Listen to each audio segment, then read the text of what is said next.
ओम नमो भगवते वासुदेवाय। ओम नमो भगवते वासुदेवाय। ओम नमो भगवते वासुदेवाय। ओम अज्ञानतिमिरान्धस्य ज्ञानाञ्जनशलाकया चक्षुरुन्मीलितं येन तस्मै श्रीगुरवे नमः।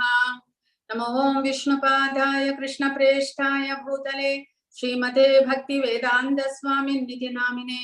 नमस्ते सारस्वते देवे गौरवाणी प्रचारिणे निर्विशेष शून्यवादि पाश्चात्य देशतारिणे।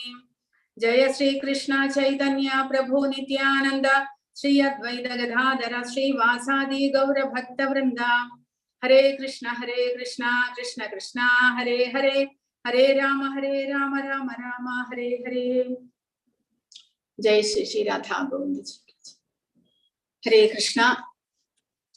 ഇന്ന് അധ്യായം 9 നമുക്ക് ലാസ്റ്റ് പാർട്ട് അവസാനത്തെ 8 ശ്ലോകങ്ങൾ പഠിക്കാം.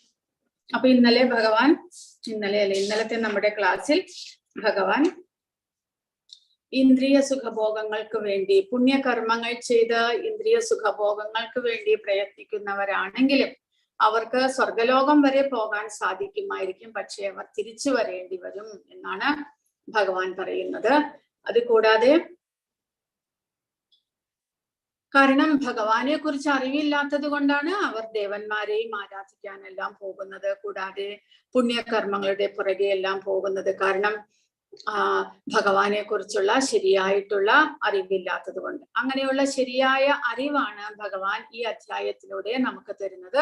ഭഗവാൻ പിതാഹം അസ്യ ജഗതോ, ഈ ജഗത്തിന്റെ മുഴുവൻ, നമ്മുടെ മാത്രമല്ല ഈ ജഗത്തിന്റെ മുഴുവൻ പിതാവാണ് ഭഗവാൻ എന്ന് അദ്ദേഹം പറയുന്നു.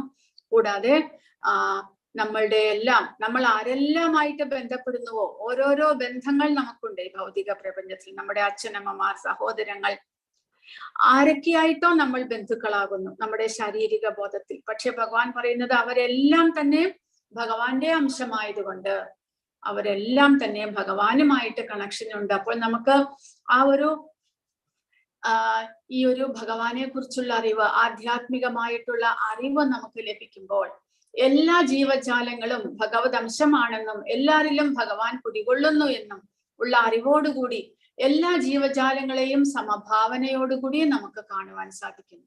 അതിനു വേണ്ടിയിട്ടുള്ള അറിവാണ് ഭഗവാൻ ഈ ഭഗവത്ഗീതയിലൂടെ നമുക്ക് തരുന്നത്.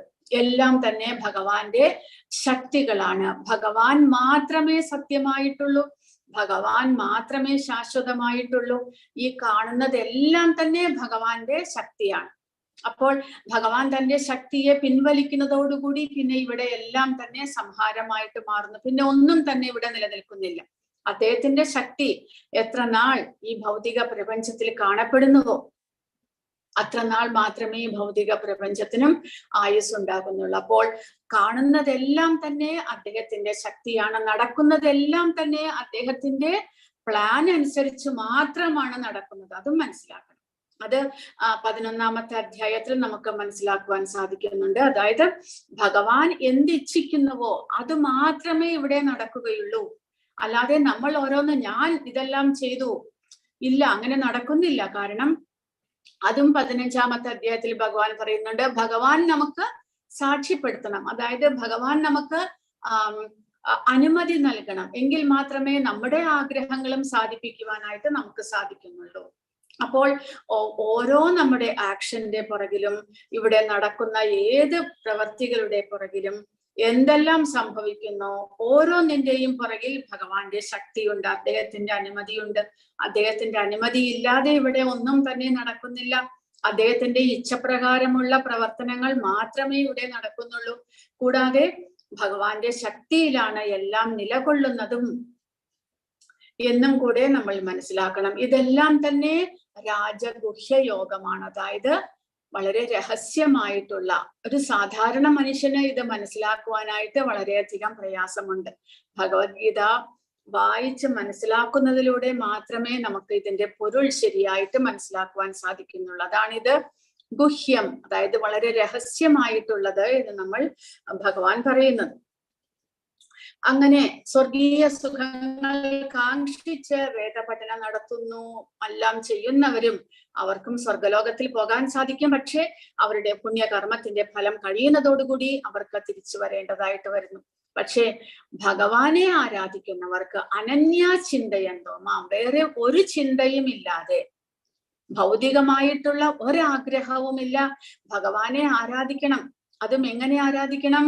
ഭഗവാന്റെ സേവനത്തോടെ, പ്രേമഭക്തിയോടുകൂടി ഭഗവാനെ ആരാധിക്കുന്നവരെ ഭഗവാൻ പറയുന്നു, ഏ ജനാ പര്യുപാസതേ തേഷാം നിത്യാഭിയുക്താനാം യോഗക്ഷേമം വഹാമ്യഹം.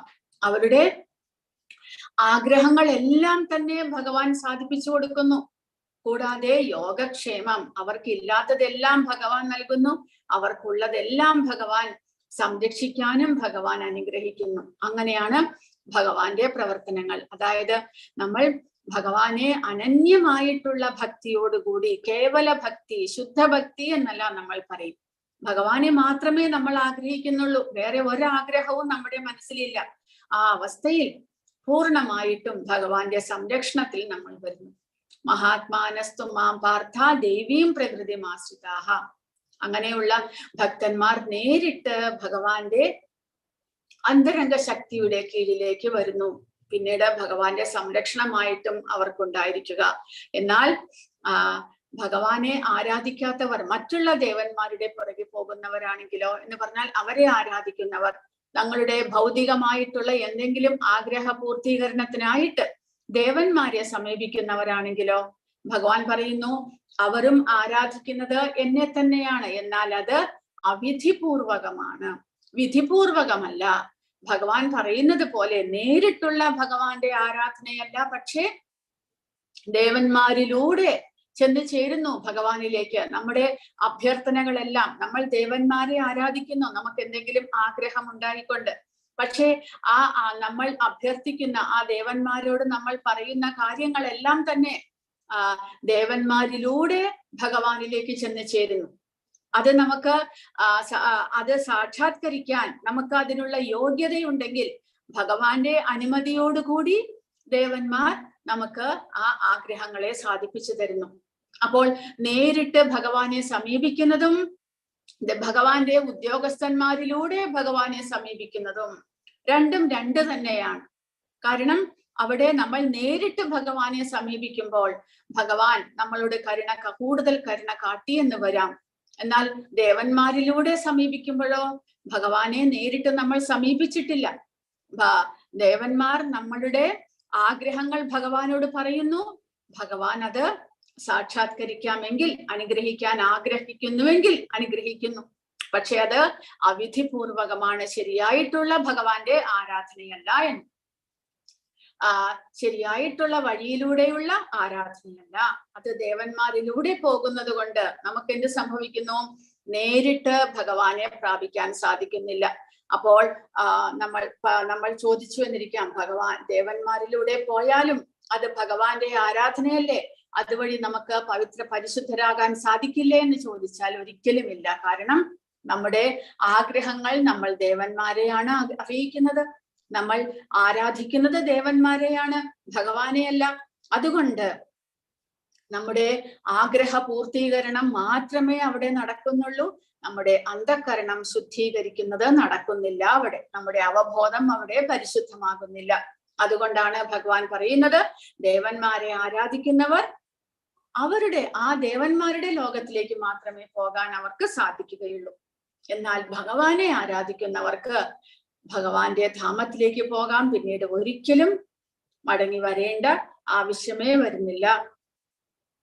ഇനി അങ്ങനെയാണെങ്കിൽ ദേവന്മാരെ ആരാധിക്കുന്നവർക്ക് ദേവന്മാരുടെ ലോകം, ഭഗവാനെ ആരാധിക്കുന്നവർക്ക് ഭഗവാന്റെ ലോകം. അപ്പോൾ അങ്ങനെയാണെങ്കിൽ നേരിട്ട് ഭഗവാനെ ആരാധിക്കുന്നത് എങ്ങനെയാണ്? അത് ഭഗവാൻ തന്നെ നമുക്കിപ്പോൾ പറഞ്ഞു തരാൻ പോകുന്നു. എങ്ങനെ നമ്മൾ ഭഗവാനെ നേരിട്ട് ആരാധിക്കണം?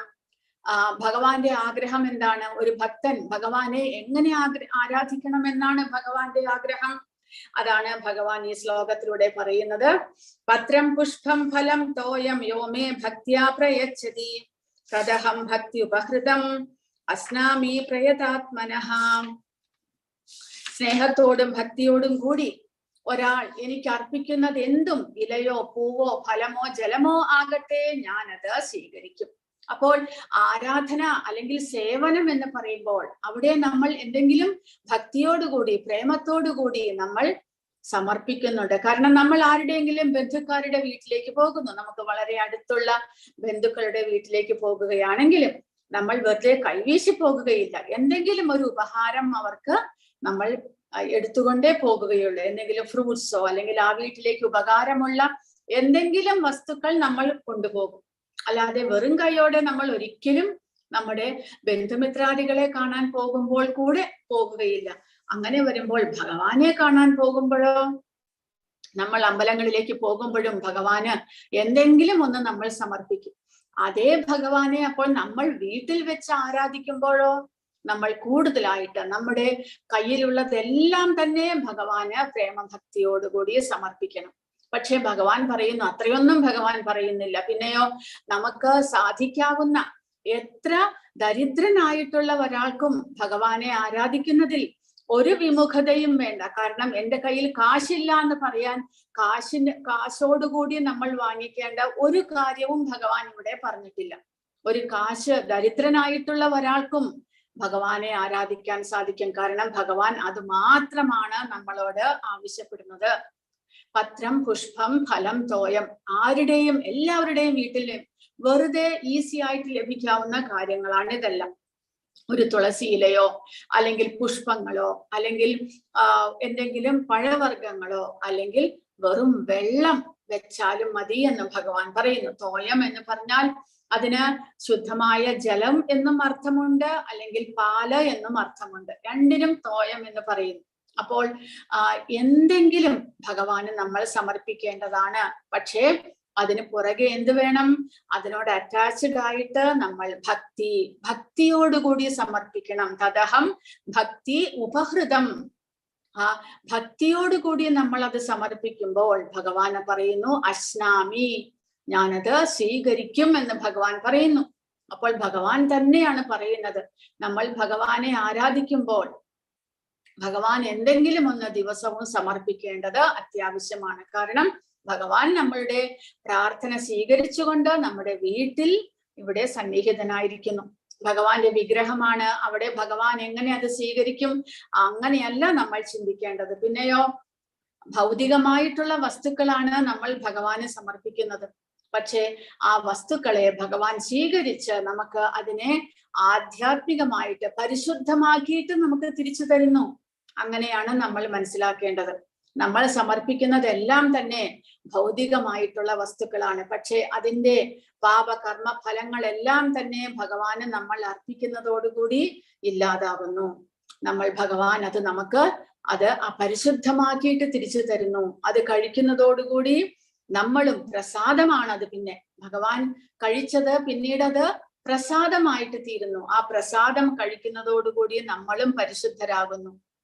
അത്രമാത്രം ശക്തിയുണ്ട് ഭഗവാന്റെ പ്രസാദത്തിന്. അപ്പോൾ ഭഗവാൻ ഇത്ര മാത്രമേ നമ്മളോട് ആഗ്രഹിക്കുന്നുള്ളൂ. നമ്മൾ അത് ഭഗവാന് സമർപ്പിക്കണം എന്ന് അദ്ദേഹം പറയുന്നു. കാരണം എന്തിനു വേണ്ടിയിട്ടാണ്? അടുത്ത ശ്ലോകങ്ങളിലൂടെ ഭഗവാൻ പറയുന്നുണ്ട്. അപ്പോൾ ഇവിടെ ഭഗവാൻ ആഗ്രഹിക്കുന്നത് ഭക്തിയാണ് ഭഗവാൻ ആഗ്രഹിക്കുന്നത്. അല്ലാതെ നമ്മൾ ആരെങ്കിലും ചോദിക്കും, ഭഗവാൻ എന്താ വിശക്കുന്നുണ്ടോ? നമ്മുടെ ആഹാരം കിട്ടിയിട്ട് വേണോ ഭഗവാൻ ആഹാരം കഴിക്കാൻ? ഒരിക്കലും അങ്ങനെ ചിന്തിക്കരുത്. ഭഗവാൻ ആത്മാരാമനാണ്. അദ്ദേഹത്തിന് ഒന്നിന്റെയും കുറവുണ്ടായിട്ടല്ല. അദ്ദേഹമാണ് എല്ലാ ലോകങ്ങളുടെയും ഉറവിടം എന്ന് നമ്മൾ മനസ്സിലാക്കണം. ഭോക്താരം യജ്ഞ തപസാം സർവലോകം മഹേശ്വരം. അദ്ദേഹം എല്ലാ ലോകത്തിന്റെയും ഉറവിടമാണ്, എല്ലാത്തിന്റെയും ഉടമസ്ഥനാണ്. അദ്ദേഹത്തിന് വിശന്നിട്ടൊന്നുമല്ല നമ്മളോട് ചോദിക്കുന്നത്. പിന്നെയോ, നമ്മുടെ സേവനം, പ്രേമപൂർവമായിട്ടുള്ള ഭക്തിപൂർവമായിട്ടുള്ള സേവനത്തെ അദ്ദേഹം ആഗ്രഹിക്കുന്നു. ഒരച്ഛൻ എന്തായാലും മക്കളിൽ നിന്ന് അത് ആഗ്രഹിക്കും. അച്ഛനാണ് സമ്പാദിച്ചു കൊണ്ടുവരുന്നതും മക്കൾക്ക് വേണ്ടുന്നതെല്ലാം കൊടുക്കുന്നതും വീട് നടത്തുന്നതെല്ലാം തന്നെ അച്ഛന്റെ സമ്പാദ്യത്തിൽ നിന്നാണ്. എങ്കിലും ആ സമ്പാദ്യത്തിൽ നിന്ന് കുറച്ച് പോക്കറ്റ് മണിയായിട്ട് തന്റെ മക്കൾക്ക് കൊടുക്കുമ്പോൾ മക്കൾ അതിൽ നിന്ന് എന്തെങ്കിലും ഒരു ഉപഹാരം വാങ്ങി അച്ഛന് കൊടുക്കുകയാണെങ്കിൽ അച്ഛന് അത് വളരെയധികം സന്തോഷമാകും. കാരണം മക്കൾക്ക് തന്നോട് പ്രീതിയുണ്ട്, സ്നേഹമുണ്ട് എന്ന് അച്ഛൻ അതിൽ നിന്ന് മനസ്സിലാക്കുന്നു. സ്നേഹത്തോടു കൂടി എൻ്റെ മകൻ തന്നതല്ലേ. ഒരിക്കലും ഒരച്ഛൻ ഇങ്ങനെ പറയില്ല. അതായത് ഞാൻ തന്ന കാശ് കൊണ്ട് തന്നെയല്ലേ നീ ഇത് എനിക്ക് വാങ്ങിച്ചു തന്നത്, ഇതെനിക്ക് എന്തിനാണ്? ഒരച്ഛനും അങ്ങനെ സംസാരിക്കില്ല. കാരണം ആ മക്കളുടെ സ്നേഹം അതിൽ അച്ഛൻ കാണുന്നു.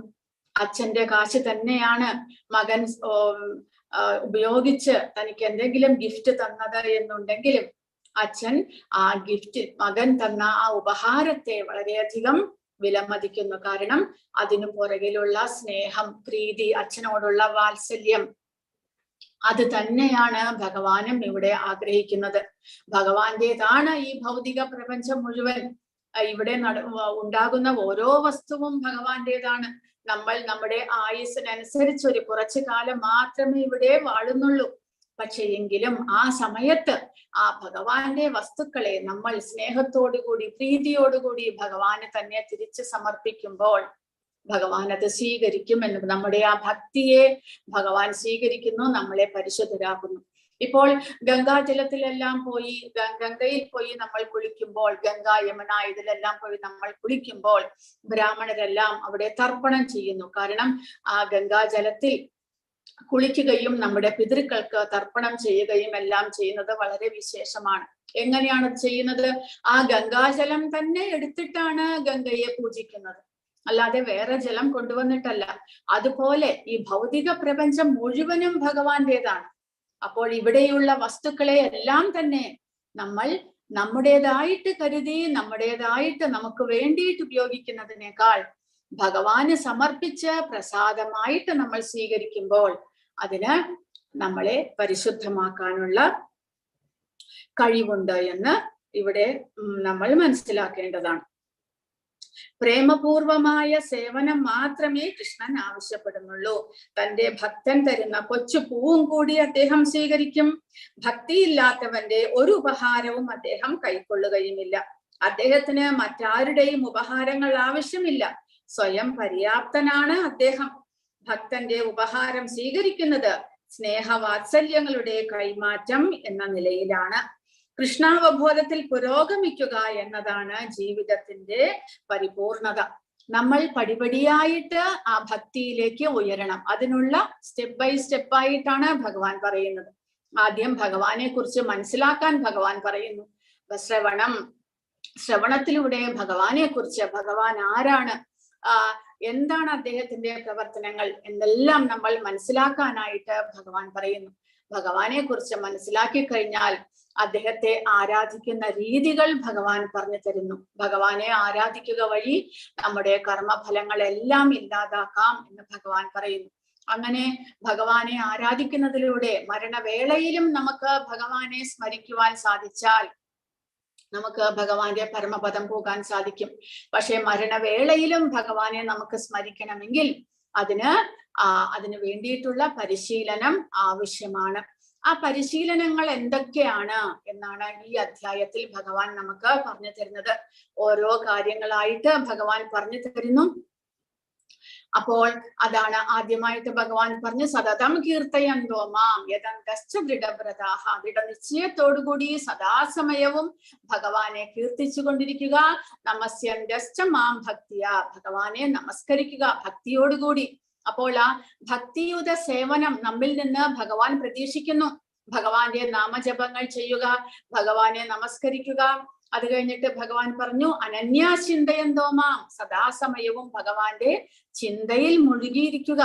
അങ്ങനെ ഭഗവാനെ സദാസമയവും സ്മരിക്കുക. അപ്പോൾ ശ്രവണം, കീർത്തനം, സ്മരണം ഇതെല്ലാം വന്നു കഴിഞ്ഞിരിക്കുന്നു. ഇവിടെ ഇപ്പോൾ പറയുന്നത് ഭഗവാനെ ആരാധിക്കുന്നത്, ഭഗവാന്റെ സമർപ്പണം. എന്താണ് നമ്മൾ ഭഗവാന് സമർപ്പിക്കേണ്ടത്? ഭഗവാനെ കുറിച്ച് കേൾക്കണം, ഭഗവാനെ സദാസമയവും കീർത്തിക്കണം, ഭഗവാനെ ചിന്തിച്ചു കൊണ്ടിരിക്കണം. അതുകൂടാതെ ഭഗവാന് നമ്മൾ എന്തെങ്കിലും സമർപ്പിക്കണം. എന്താണ് സമർപ്പിക്കേണ്ടത്? ഇവിടെ ഭഗവാൻ പറഞ്ഞു തരുന്നു. എന്തെങ്കിലും ഒരു തുളസിയില നമുക്ക് സമർപ്പിക്കാം. തുളസി നട്ട് വളർത്തിയിട്ട് ഭഗവാന് വളരെ പ്രിയപ്പെട്ടതാണ് തുളസി എന്നാണ് നമ്മൾ മനസ്സിലാക്കേണ്ടത്. വിഷ്ണു ഭഗവാന്റെ വളരെ പ്രിയപ്പെട്ടതാണ് തുളസി. അല്ലെങ്കിൽ പുഷ്പങ്ങൾ, നമ്മുടെ വീട്ടിൽ എല്ലാവരുടെയും വീട്ടിലുള്ള സാധനങ്ങളാണ് ഭഗവാൻ പറയുന്നത്. പത്രം, പുഷ്പം, ഫലം, തോയം എല്ലാവരുടെയും വീടുകളിൽ ഉണ്ടാകും. അപ്പോൾ വളരെ എളുപ്പത്തിൽ നമുക്ക് സംഭരിക്കാവുന്നതാണ്. പക്ഷെ അത് ഭക്തിയോടുകൂടി നമ്മൾ സമർപ്പിക്കണം. ഭക്തി അല്ലെങ്കിൽ ഭക്തിപൂർവമായ സേവനം മാത്രമാണ് കൃഷ്ണ സാമീപ്യത്തിനുള്ള മാർഗം എന്ന സത്യത്തെ ഊന്നി പറയുകയാണ് ഈ ശ്ലോകത്തിൽ. അപ്പോൾ ഭക്തി കൊണ്ട് മാത്രമേ ഭഗവാനെ സമീപിക്കാൻ സാധിക്കുകയുള്ളൂ എന്നാണ് ഈ ശ്ലോകത്തിലൂടെ നമുക്ക് മനസ്സിലാക്കാൻ സാധിക്കുന്നത്. കാരണം ഭഗവാൻ 2 തവണയാണ് ഭക്തിയ എന്ന് പറഞ്ഞിരിക്കുന്നത്. അങ്ങനെ ലളിതമായ സസ്യാഹാരങ്ങൾ ഉണ്ടാക്കി ഭഗവാൻ കൃഷ്ണന്റെ വിഗ്രഹത്തിനോ ചിത്രത്തിനോ മുന്നിൽ വെച്ച് നിവേദിക്കുകയും നമസ്കരിക്കുകയും ആ വിനയ ഉപഹാരം കൈക്കൊള്ളാൻ അദ്ദേഹത്തോട് അപേക്ഷിക്കുകയും ചെയ്യുന്ന ഒരാൾക്ക് ജീവിതത്തിൽ പുരോഗതി ഉണ്ടാകും, ശരീരം വിശുദ്ധമാകും. അപ്പോൾ ഭഗവാൻ ഇത്ര മാത്രമേ പറഞ്ഞിട്ടുള്ളൂ എങ്കിലും നമുക്ക് ഇതിലും കൂടുതൽ ഭഗവാന് സമർപ്പിക്കാവുന്നതാണ്. കാരണം നമ്മുടെ വീട്ടിലുണ്ടാക്കുന്ന വസ്തുക്കൾ നമുക്ക് വേണ്ടി നമ്മൾ ഉണ്ടാക്കുന്നതിനെക്കാട്ടിലും പരിശുദ്ധമായിട്ട് നമ്മൾ ഉണ്ടാക്കിയിട്ട് അത് ഭഗവാനെ നിവേദിക്കുക. അപ്പോൾ പച്ചക്കറികൾ കൊണ്ട് സസ്യാഹാരങ്ങൾ ഉണ്ടാക്കാത്ത ആരും ഉണ്ടാകില്ല. നിങ്ങളിപ്പോൾ നോൺ വെജ് കഴിക്കുന്നവരാണെങ്കിലും പരിശുദ്ധമായിട്ട് എന്തെങ്കിലും ഒരു ആഹാരം ഉണ്ടാക്കിയിട്ട് അത് ഭഗവാനെ നിവേദിക്കുക. അത് നമ്മൾ വീട്ടിൽ എല്ലാവരും കൂടെ പങ്കുചേർന്ന് ആ പ്രസാദം ഭക്ഷിക്കുക. കാരണം അതിന് വളരെയധികം ശക്തിയുണ്ട് എന്ന് മനസ്സിലാക്കുക. അല്ലെങ്കിൽ ഒരു ഗ്ലാസ് പാലാണെങ്കിലും, ശുദ്ധമായ പാലാണെങ്കിലും തിളപ്പിച്ച വഴി കുറച്ച് പഞ്ചസാര ഇട്ടിട്ട് ഭഗവാന് ശുദ്ധമായിട്ട് ഭഗവാന് നിവേദിക്കുക. പിന്നെ ഇഡലി ദോശയെല്ലാം ഉണ്ടാക്കാത്തവരാരും ഉണ്ടാകില്ല. ചപ്പാത്തി ഇതെല്ലാം ഫ്രഷ് ആയിട്ട് നമ്മൾ ഉണ്ടാക്കുമ്പോൾ അത് ആദ്യമായിട്ട് ഭഗവാന് സമർപ്പിക്കുക, എന്നിട്ട് പ്രസാദമായിട്ട് നമുക്ക് സ്വീകരിക്കുക. ഇതെല്ലാം നമ്മൾ ചെയ്യുന്നതാണ് വീട്ടിൽ. എല്ലാ തവണയും നിങ്ങൾ 3 നേരവും നോൺ വെജ് മാത്രം കഴിക്കുക, അങ്ങനെ ഉണ്ടാകില്ല. അപ്പോൾ ആദ്യം തുടക്കം എന്ന നിലയിൽ നമ്മൾ ഇപ്പോൾ നോൺ വെജ് നിങ്ങൾക്ക് ഉപേക്ഷിക്കാൻ സാധിച്ചിട്ടില്ല എന്നുണ്ടെങ്കിൽ തുടക്കം എന്ന നിലയിൽ നമ്മൾ വെജിറ്റേറിയൻ ഫുഡ് എന്തെങ്കിലും ശുദ്ധമായിട്ട് പാചകം ചെയ്തിട്ട് ഭഗവാന് സമർപ്പിക്കും. അങ്ങനെ ക്രമേണ നമുക്ക് ആ നോൺ വെജ് കഴിക്കുന്നത് ഇല്ലാതാക്കാം. അപ്പോൾ അത് കഴിക്കുന്നത് ഇല്ലാതാക്കാൻ വേണ്ടിയിട്ടാണോ ഇങ്ങനെ പറയുന്നത് എന്ന് വിചാരിക്കരുത്. കാരണം അത് ഉപേക്ഷിക്കാത്തിടത്തോളം കാലം അതിന്റെ പാപവും നമ്മളെ പിന്തുടരുന്നതായിരിക്കും. അതുകൊണ്ട് പറയുന്നതാണ്. കാരണം നമ്മളെ പോലെ തന്നെ ഒരു ജീവിയാണ് മറ്റുള്ള മൃഗങ്ങളും. അപ്പോൾ അവരെ നമ്മൾ ഭഗവാന്റെ തന്നെ മക്കൾ, ഭഗവാൻ നേരത്തെ പറഞ്ഞില്ലേ നമ്മുടെ ചുറ്റുപാടുമുള്ളതെല്ലാം തന്നെ ഭഗവത് അംശങ്ങളാണ്.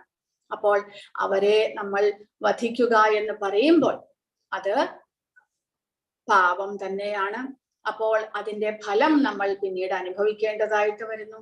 അതിൽ നിന്നെല്ലാം നമുക്ക് ഒഴിവാകാം. നമ്മുടെ കാരണം ഈ ടേസ്റ്റ് എന്ന് പറയുന്നത് ഈ നാവിന്റെ രുചി മാത്രമാണ്. അവിടെ നിന്ന് ഇറങ്ങിക്കഴിഞ്ഞാൽ പിന്നെ നമ്മൾ എന്ത് കഴിച്ചാലും നേരെ വയറ്റിലേക്ക് പോകുന്നു, അത്രമാത്രം. അപ്പോൾ ഈ നാവിന്റെ രുചിക്ക് വേണ്ടിയിട്ട് നമ്മൾ ഇങ്ങനെ വളരെയധികം പാപങ്ങൾ നമ്മൾ ചേർക്കണമെന്നില്ലല്ലോ. കൂടാതെ സസ്യാഹാരങ്ങൾ കഴിക്കാമെന്ന് ഭഗവാൻ ഇവിടെ പറഞ്ഞിട്ടുമുണ്ട്. അപ്പോൾ സസ്യങ്ങളും ഭഗവാന്റെ അംശമല്ലേ എന്ന് ചോദിച്ചാൽ ശരിയായിട്ടും അതെ. പക്ഷേ സസ്യങ്ങളുടെ കോൺഷ്യസ്നസ് മൃഗങ്ങളുടെ കോൺഷ്യസ്നസ് പോലെ അവബോധം അത്രമാത്രം വളർന്നിട്ടില്ല. കാരണം ഒരു മൃഗത്തെ നമ്മൾ തല്ലാൻ പോകുമ്പോൾ തന്നെ അതിന് മനസ്സിലാകുന്നു നമ്മൾ ഉപദ്രവിക്കാൻ പോകുകയാണ്, അത് പേടിക്കുന്നു, വിറയ്ക്കുന്നു. എന്നാൽ ഒരു സസ്യത്തെ നമ്മൾ അതിനെ കണ്ടിച്ചെടുക്കാൻ പോകുമ്പോൾ ആ സസ്യത്തിന് അത് മനസ്സിലാകുന്നില്ല. കാരണം അതിന്റെ അവബോധം അത്രമാത്രം വളർന്നിട്ടില്ല. അതുകൂടാതെ എന്നാലും സസ്യം ഒരു നമ്മളെ പോലെ തന്നെയുള്ള ഒരു ആത്മാവാണ് എന്നുള്ളത് കൊണ്ടാണ് ആ സസ്യാഹാരം ഉണ്ടാക്കുകയാണെങ്കിലും ഭഗവാന് സമർപ്പിച്ചിട്ട് നമ്മൾ സേവിക്കണം എന്ന് പറയാം. അതുവഴി ആ സസ്യത്തെ നമ്മൾ പറിച്ചെടുത്തു എന്നുള്ള ആ പാപവും ഇല്ലാതെയാകുന്നു. പക്ഷെ എന്നാലും ഒരു സസ്യാഹാരം കഴിക്കുന്നതിനേക്കാൾ എത്രയോ മടങ്ങ് പാപമാണ് മറ്റുള്ള മൃഗങ്ങളെ കൊന്നിട്ട് നമ്മൾ കഴിക്കുന്നത്. കാരണം അവരുടെ അവബോധം അവരെ വധിക്കാൻ പോകുന്നു എന്നുള്ള ആ ഒരു ചിന്താഗതി അവർക്ക് ഉണ്ടാകുന്നുണ്ട്. ആ സമയത്ത് അവർക്ക് പേടി ഉണ്ടാകുന്നുണ്ട്, അവർക്ക് ദുഃഖം ഉണ്ടാകുന്നുണ്ട്. അപ്പോൾ അതുകൊണ്ട് അത് ഒഴിവാക്കാനായിട്ട് നമ്മൾ പരിശ്രമിക്കുക, ക്രമേണ പരിശ്രമിക്കുക. ഭഗവാന് നിവേദിച്ച പ്രസാദം നമ്മൾ ദിവസവും കുറേശ്ശെ കഴിക്കുക വഴി നമ്മുടെ അവബോധം പരിശുദ്ധമാകുന്നു. അങ്ങനെ നമുക്ക് ക്രമേണ അത് ഇല്ലാതാക്കാനായിട്ട് സാധിക്കും. ഈ നിവേദ്യാർപ്പണം പ്രേമഭാവത്തോടെ ആയിരിക്കണം. സർവ ഐശ്വര്യ നിദാനമായ കൃഷ്ണന് ആഹാരത്തിന്റെ ആവശ്യമില്ല. എങ്കിലും നിവേദ്യം അർപ്പിച്ച് തന്നെ പ്രീതിപ്പെടുത്താൻ ആഗ്രഹിക്കുന്ന ഭക്തനിൽ നിന്ന് അദ്ദേഹം അത് സ്വീകരിക്കും. അപ്പോൾ ഇതെല്ലാം തന്നെ കൃഷ്ണ പ്രേമത്തോടുകൂടി നമ്മൾ ചെയ്യണം. ഭഗവാനാണ് സമർപ്പിക്കുന്നത്, ഭഗവാൻ എല്ലാത്തിന്റെയും ഉറവിടമാണ്, നമ്മുടെ തന്നെ പിതാവാണ് ഭഗവാൻ എന്ന് മനസ്സിലാക്കിക്കൊണ്ട് പ്രേമത്തോടുകൂടി ഭക്തിയോടുകൂടി നമ്മൾ എന്ത് സമർപ്പിക്കാൻ ആഗ്രഹിക്കുന്നുവോ അത് നമ്മൾ സമർപ്പിക്കണം. ആ ഭക്തിയോടുകൂടി സമർപ്പിക്കണം. ഒരു 5 നിമിഷം ഭഗവാൻ അത് സ്വീകരിക്കാനുള്ള അവസരം കൊടുക്കണം, സമയം കൊടുക്കണം. അതിനുശേഷം നമുക്കത് എടുത്ത് അതേ പാത്രത്തിൽ നിന്ന് ഭഗവാനെ നിവേദിച്ച അതേ പാത്രത്തിൽ നിന്ന് നമ്മൾ സ്വീകരിക്കാൻ പാടില്ല. കാരണം അതങ്ങനെ വറ്റാക്കാൻ പാടില്ല. ഭഗവാന്റെ പാത്രം വേറെ തന്നെ നമ്മൾ സൂക്ഷിക്കണം. എന്നിട്ട് പിന്നീട് ആ ഭഗവാൻ നിവേദിച്ചു കഴിഞ്ഞാൽ ആ പ്രസാദം വേറെ പാത്രത്തിലേക്ക് മാറ്റി പിന്നീട് നമുക്ക് ഉപയോഗിക്കാം. ഈ ഭഗവാന്റെ പാത്രങ്ങൾ നമ്മൾ കഴുകി ശുദ്ധിയാക്കി വെക്കുക. അങ്ങനെയാണ് നമ്മൾ ഭഗവാന്റെ നിവേദ്യം സ്വീകരിക്കേണ്ടത്. അപ്പോൾ ഇതെല്ലാം ഭഗവാൻ പറയുന്നത്, ഇത് ശുദ്ധ ഭക്തിയോടുകൂടിയുള്ള സേവനത്തെയാണ് ഭഗവാൻ പറയുന്നത്. അടുത്തത് നമ്മുടെ കർമ്മങ്ങളെല്ലാം തന്നെ ഭഗവാൻ അദ്ദേഹത്തെ സമർപ്പിച്ചുകൊണ്ട് ചെയ്യാൻ പറയുന്നു. അതുവഴി നിഷ്കാമമായിട്ട്, കർമ്മഫലം ആഗ്രഹിക്കാതെ നിഷ്കാമമായിട്ട് നമ്മൾ കർമ്മങ്ങൾ ചെയ്യുക വഴി ആ കർമ്മഫലത്തിന്റെ പാപകർമ്മഫലങ്ങളെ നമുക്ക് ഇല്ലാതാക്കാൻ സാധിക്കുന്നു എന്നാണ് അടുത്ത 2 ശ്ലോകത്തിലൂടെ ഭഗവാൻ പറയുന്നത്. യത്കരോഷി യദസ്നാസി യജ്ജുഹോഷി ദദാസി യത്തപസ്യസി കൗന്ദേയ തത്കുരുഷ്വ മദർപ്പണം. നീ എന്ത് ചെയ്യുന്നുവോ, എന്ത് നിവേദിക്കുന്നുവോ, എന്ത് ദാനം ചെയ്യുന്നുവോ, എന്ത് തപശ്ചര്യകൾ അനുഷ്ഠിക്കുന്നുവോ കുന്തിപുത്ര, അതെല്ലാം എനിക്കായി അർപ്പിച്ചുകൊണ്ട് ചെയ്യുക. ഇതാണ് നിഷ്കാമ കർമ്മം എന്ന് പറയുന്നത്. അതായത് എല്ലാം തന്നെ ഭഗവാന് സമർപ്പിച്ചിട്ട് പ്രസാദമായിട്ടേ നമ്മൾ സ്വീകരിക്കാൻ പാടുള്ളൂ. എന്തൊക്കെയാണത്? എന്ത് ചെയ്യുന്നുവോ, എന്ത് ഭക്ഷിക്കുന്നുവോ, എന്ത് ദാനം ചെയ്യുന്നുവോ, എന്ത് തപശ്ചര്യകൾ അനുഷ്ഠിക്കുന്നുവോ, ഇതെല്ലാം തന്നെ ഭഗവാൻ അർപ്പിക്കുക. അങ്ങനെ ആ കർമ്മത്തിന്റെ ഫലത്തെ നമ്മൾക്ക് വേണ്ട, അത് ഭഗവാൻ അർപ്പിക്കുന്നു. ഭഗവാൻ അർപ്പിച്ചിട്ട് എല്ലാം ഭഗവാന് സമർപ്പിക്കുന്നു. അതാണ് ഭഗവാനാണ് എല്ലാത്തിന്റെയും ഭോക്താവ് എന്ന് പറയുന്നതിന്റെ പൊരുൾ ഇതാണ്. എല്ലാം തന്നെ ഭഗവാന് സമർപ്പിക്കുക. അവിടെ നമ്മുടെ സ്വാർത്ഥത വരുന്നില്ല. അതുവഴി എന്ത് സംഭവിക്കുന്നു? അടുത്ത ശ്ലോകത്തിൽ ഭഗവാൻ പറയുന്നുണ്ട്, അങ്ങനെ ഭഗവാനോടുള്ള വഴിപാടായിട്ട് നമ്മൾ എല്ലാ കർമ്മങ്ങളും ചെയ്യുക എന്നാണ് നമ്മളിൽ നിന്ന് മനസ്സിലാക്കേണ്ടത്. അപ്പോൾ ശുദ്ധഭക്തരാണെങ്കിലോ, ശുദ്ധഭക്തർ എല്ലാ കർമ്മങ്ങളും ഇങ്ങനെ ഭഗവാന് സമർപ്പിക്കുന്നു.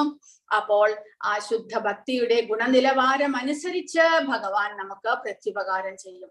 നമ്മുടെ മനസ്സിനെ ഭഗവാൻ അളക്കാൻ സാധിക്കുന്നുണ്ട്. നമ്മുടെ മനസ്സിൽ എത്രമാത്രം ഭക്തിയുണ്ട്, എല്ലാം ഭഗവാന് സമർപ്പിക്കണം എന്ന് പറയുമ്പോൾ പുറമേ നമ്മൾ ചെയ്യുകയാണോ, അകമേയും നമുക്ക് ആ സമർപ്പണ മനോഭാവമുണ്ടോ ഭഗവാന് മനസ്സിലാക്കാൻ സാധിക്കും. അപ്പോൾ അങ്ങനെ ആ ശുദ്ധഭക്തന്മാർ ചെയ്യുന്നിടത്തോളം നമുക്ക് അത്രമാത്രം ഭക്തി വളർന്നിട്ടില്ലെങ്കിലും ക്രമേണ നമ്മുടെ ഈ ഭഗവാനോടുള്ള സമർപ്പണത്തിൽ നിന്ന് ക്രമേണ നമുക്ക് ഉയരുവാനായിട്ട് സാധിക്കും. അപ്പോൾ പരസ്പര ബന്ധം അവിടെ ഉണ്ടാകുന്നു. നമ്മുടെ കർമ്മങ്ങളെല്ലാം തന്നെ ഭഗവാന് സമർപ്പിച്ചുകൊണ്ട് നമ്മൾ ചെയ്യുമ്പോൾ ഭഗവാനുമായിട്ടുള്ള ഒരു ബന്ധം നമ്മൾ സ്ഥാപിക്കുകയാണ്. അതാണ് നമ്മൾ മനസ്സിലാക്കേണ്ടത്, ഭഗവാനുമായിട്ടുള്ള ഒരു ബന്ധം. കാരണം ഇതെല്ലാം തന്നെ ഭഗവാൻ അർപ്പിച്ചുകൊണ്ട് വേണം നമ്മുടെ ജീവിതം മുന്നോട്ട് കൊണ്ടുപോകാൻ എന്നുള്ള അറിവ് നമ്മൾ കരസ്ഥമാക്കുന്നു. അതുവഴി കർമ്മഫലത്തെ ഇല്ലാതാക്കാമെന്ന് അറിവ് നമ്മൾ കരസ്ഥമാക്കുന്നു. അതുവഴി ഭഗവാന്റെ അനുഗ്രഹത്തെ നമ്മൾ ആഗ്രഹിക്കുന്നു. അപ്പോൾ ഇങ്ങനെ ചെയ്യുന്നത് മൂലം എന്താണ് നമുക്കുണ്ടാകുന്നത്? എന്താണ് നമുക്കുണ്ടാകുന്ന ഗുണം? ശുഭാശുഭ ഫലൈരേവം മോക്ഷ്യസേ കർമ്മബന്ധനൈഹി സന്യാസയോഗയുക്താത്മാ വിമുക്തോ മാമുപൈഷ്യസി. ഇങ്ങനെ കർമ്മബന്ധനങ്ങളിൽ നിന്നും തജ്ജന്യങ്ങളായ ഗുണദോഷ ഫലങ്ങളിൽ നിന്നും നിനക്ക് സ്വതന്ത്രനാകാം. പരിത്യാഗം എന്ന തത്വം ഉൾക്കൊണ്ട് എന്നിൽ മനസ്സുറപ്പിച്ച് വിമുക്തനായി നിനക്ക് എന്നെ പ്രാപിക്കാം. അപ്പോൾ ഇവിടെ എല്ലാം തന്നെ ഭഗവാന് സമർപ്പിക്കണമെന്ന് പറയുമ്പോൾ നമ്മുടെ ത്യാഗത്തെയാണ് അവിടെ കാണിക്കുന്നത് എന്നാണ് ഭഗവാൻ പറയുന്നത്. കാരണം നമ്മുടെ കയ്യിലുള്ള ഒരു വസ്തുവിനെ നമുക്ക് ഒരാൾക്ക് ദാനമായിട്ട് കൊടുക്കണമെന്നുണ്ടെങ്കിൽ നമ്മുടെ മനസ്സ് അത്രമാത്രം ആ ഒരു വസ്തു ത്യജിക്കാനുള്ള ത്യാഗ മനോഭാവം നമ്മിൽ ഉണ്ടാകണം. ഇത് എന്റെ എന്നുള്ള ഒരു ചിന്താഗതി ഉണ്ടെങ്കിൽ നമുക്ക് നമ്മുടേതായിട്ടുള്ള ഒന്നും ദാനം ചെയ്യാനുള്ള മനസ്ഥിതി ഉണ്ടാകുകയില്ല. ഈവൻ ഭഗവാന് വേണ്ടിയിട്ടാണെങ്കിൽ പോലും. അപ്പോൾ നമ്മൾ പക്ഷേ ഭഗവാൻ ഇവിടെ പറയുന്നത് പോലെ എല്ലാ കർമ്മങ്ങളും ദാനം ചെയ്യുന്നതും ഭഗവാന് ചെയ്യുക, നമ്മൾ കഴിക്കുന്ന ആഹാരവും ഭഗവാന് കൊടുത്തിട്ട് കഴിക്കുക, നമ്മൾ ചെയ്യുന്ന കർമ്മങ്ങളും ഭഗവാൻ അർപ്പിച്ചിട്ട് ചെയ്യുക എന്നെല്ലാം പറയുമ്പോൾ അവിടെ നമ്മുടെ ത്യാഗ മനോഭാവത്തെ വളർത്തിയെടുക്കാനാണ് ഭഗവാൻ പറയുന്നത്. എൻ്റെ എന്നുള്ള ആ ഒരു എന്താണ് പറയുന്നത്, അറ്റാച്ച്മെന്റ്, ആസക്തി, അതിൽ നിന്ന് നമ്മിൽ നിന്ന് ഇല്ലാതാവുന്നു.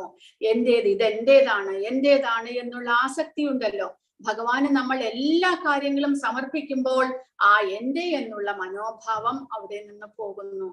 അങ്ങനെ നിഷ്കാമമായിട്ട് കർമ്മം ചെയ്യാൻ നമുക്ക് സാധിക്കുന്നു. അതുവഴി അതിൽ നിന്നുണ്ടാകുന്ന, കാരണം നമ്മൾ ഓരോ പ്രവൃത്തി ചെയ്യുമ്പോഴും അതിന്റെ റിസൾട്ട് നമ്മൾ നോക്കും. ഇങ്ങനെ ചെയ്തു കഴിഞ്ഞാൽ എനിക്ക് ഗുണമുണ്ടാകുമോ ദോഷമുണ്ടാകുമോ? ഗുണമുണ്ടാകുകയാണെങ്കിൽ ഞാനത് ചെയ്യും, ദോഷമുണ്ടാകുന്നുണ്ടെങ്കിൽ ഞാനത് ചെയ്യില്ല. കാരണം എൻ്റെ റിസൾട്ട്, എനിക്ക് വേണ്ടുന്ന റിസൾട്ടാണ് ഞാൻ നോക്കുന്നത്. അവിടെ സ്വാർത്ഥതയുണ്ട്. എന്നാൽ എല്ലാം നമുക്ക് ദോഷമായിട്ടേ വരികയുള്ളൂ എങ്കിലും ഭഗവാന്റെ ആഗ്രഹം ഇതാണ്, ഇങ്ങനെ തന്നെയാണ് നമ്മൾ ചെയ്യേണ്ടത് എന്നുള്ള മനോഭാവത്തോടുകൂടി, അർപ്പണ മനോഭാവത്തോടുകൂടി നമ്മൾ ഓരോ പ്രവൃത്തിയും ചെയ്യുമ്പോൾ, ഗുണദോഷ ഫലങ്ങളെ നമ്മൾ ആഗ്രഹിക്കാതെ നമ്മൾ പ്രവൃത്തി ചെയ്യുമ്പോൾ അതിന്റെ കർമ്മഫലം നമ്മളെ ബാധിക്കുന്നില്ല എന്നാണ് ഭഗവാൻ ഇവിടെ പറയുന്നത്. കർമ്മഫലം അത്രയും കൃഷ്ണൻ അർപ്പിക്കുന്നതിനെയാണ് യുക്തവൈരാഗ്യം എന്ന് പറയുന്നത് എന്നാണ് ഇവിടെ പ്രഭുപാദ പറയുന്നത്. മാമുപൈഷ്യസി എന്നാൽ അയാൾ എന്നെ പ്രാപിക്കുന്നു, സ്വധാമത്തിലേക്ക്, ഭഗവത് സന്നിധിയിലേക്ക് തിരിച്ചു വരുന്നു എന്നാണ് അർത്ഥം. അതുവഴി നമ്മുടെ കർമ്മങ്ങളെല്ലാം തന്നെ ഇല്ലാതാക്കിയിട്ട് നമുക്ക് മുക്തനായി ഭഗവാന്റെ പരമപദം പോകാൻ സാധിക്കും എന്നാണ് ഭഗവാൻ ഇവിടെ പറയുന്നത്. ജീവിതകാലം മുഴുവൻ ഭഗവൻ നിർദ്ദേശം അനുസരിച്ച് പ്രവർത്തിച്ച ഒരാൾ മരണാനന്തരം വൈകുണ്ഠപദത്തിലെത്തി കൃഷ്ണന്റെ നിത്യസപര്യയിൽ ഏർപ്പെടുത്തക്കവണ്ണം പരിപൂർണതയാർജിക്കും എന്ന ഈ പദ്യം വെളിവാക്കുന്നു. അങ്ങനെ നമ്മുടെ എല്ലാ കർമ്മങ്ങളും ഭഗവാൻ അർപ്പിച്ചുകൊണ്ട് നമ്മൾ ചെയ്യുമ്പോൾ, നമ്മൾ ഓരോ പ്രവൃത്തി ചെയ്യുമ്പോഴും അപ്പോൾ ആ സമയത്ത് നമുക്ക് ഭഗവാന്റെ ഓർമ്മയും ഉണ്ടാകുന്നു. ഇത് ഭഗവാന് സമർപ്പിക്കണം എന്നുള്ള ആഗ്രഹത്തോടു കൂടിയാണ് നമ്മൾ ചെയ്യുന്നത്. അതുവഴി സദാസമയവും ഭഗവാൻ പറഞ്ഞതുപോലെ ഭഗവാന്റെ ചിന്തയിൽ മുഴുകുവാൻ നമുക്ക് സാധിക്കുന്നു. അങ്ങനെ കർമ്മമെല്ലാം ഭഗവാന് സമർപ്പിക്കുക വഴി കർമ്മഫലം നമ്മിൽ നിന്ന് വിട്ടുപോകുന്നു.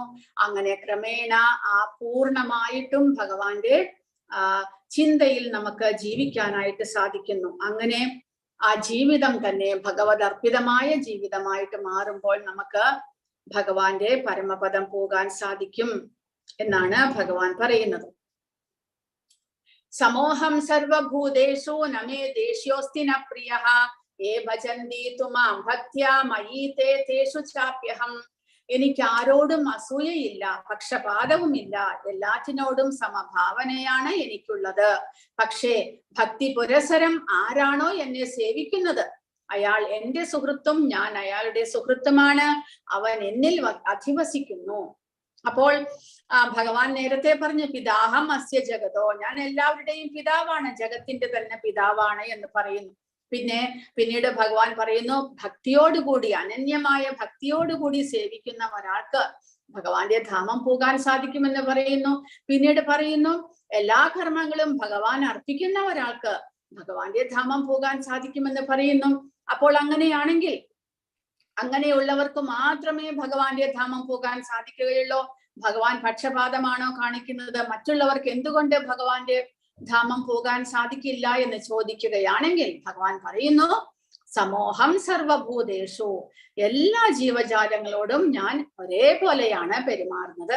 കാരണം അദ്ദേഹം നമ്മുടെ എല്ലാവരുടെയും പിതാവായതുകൊണ്ട്, ജീവജാലങ്ങളെല്ലാം ഭഗവാന്റെ ശക്തി ആയതുകൊണ്ട് ഭഗവാൻ എല്ലാവരോടും ഒരുപോലെ തന്നെ പെരുമാറുന്നു.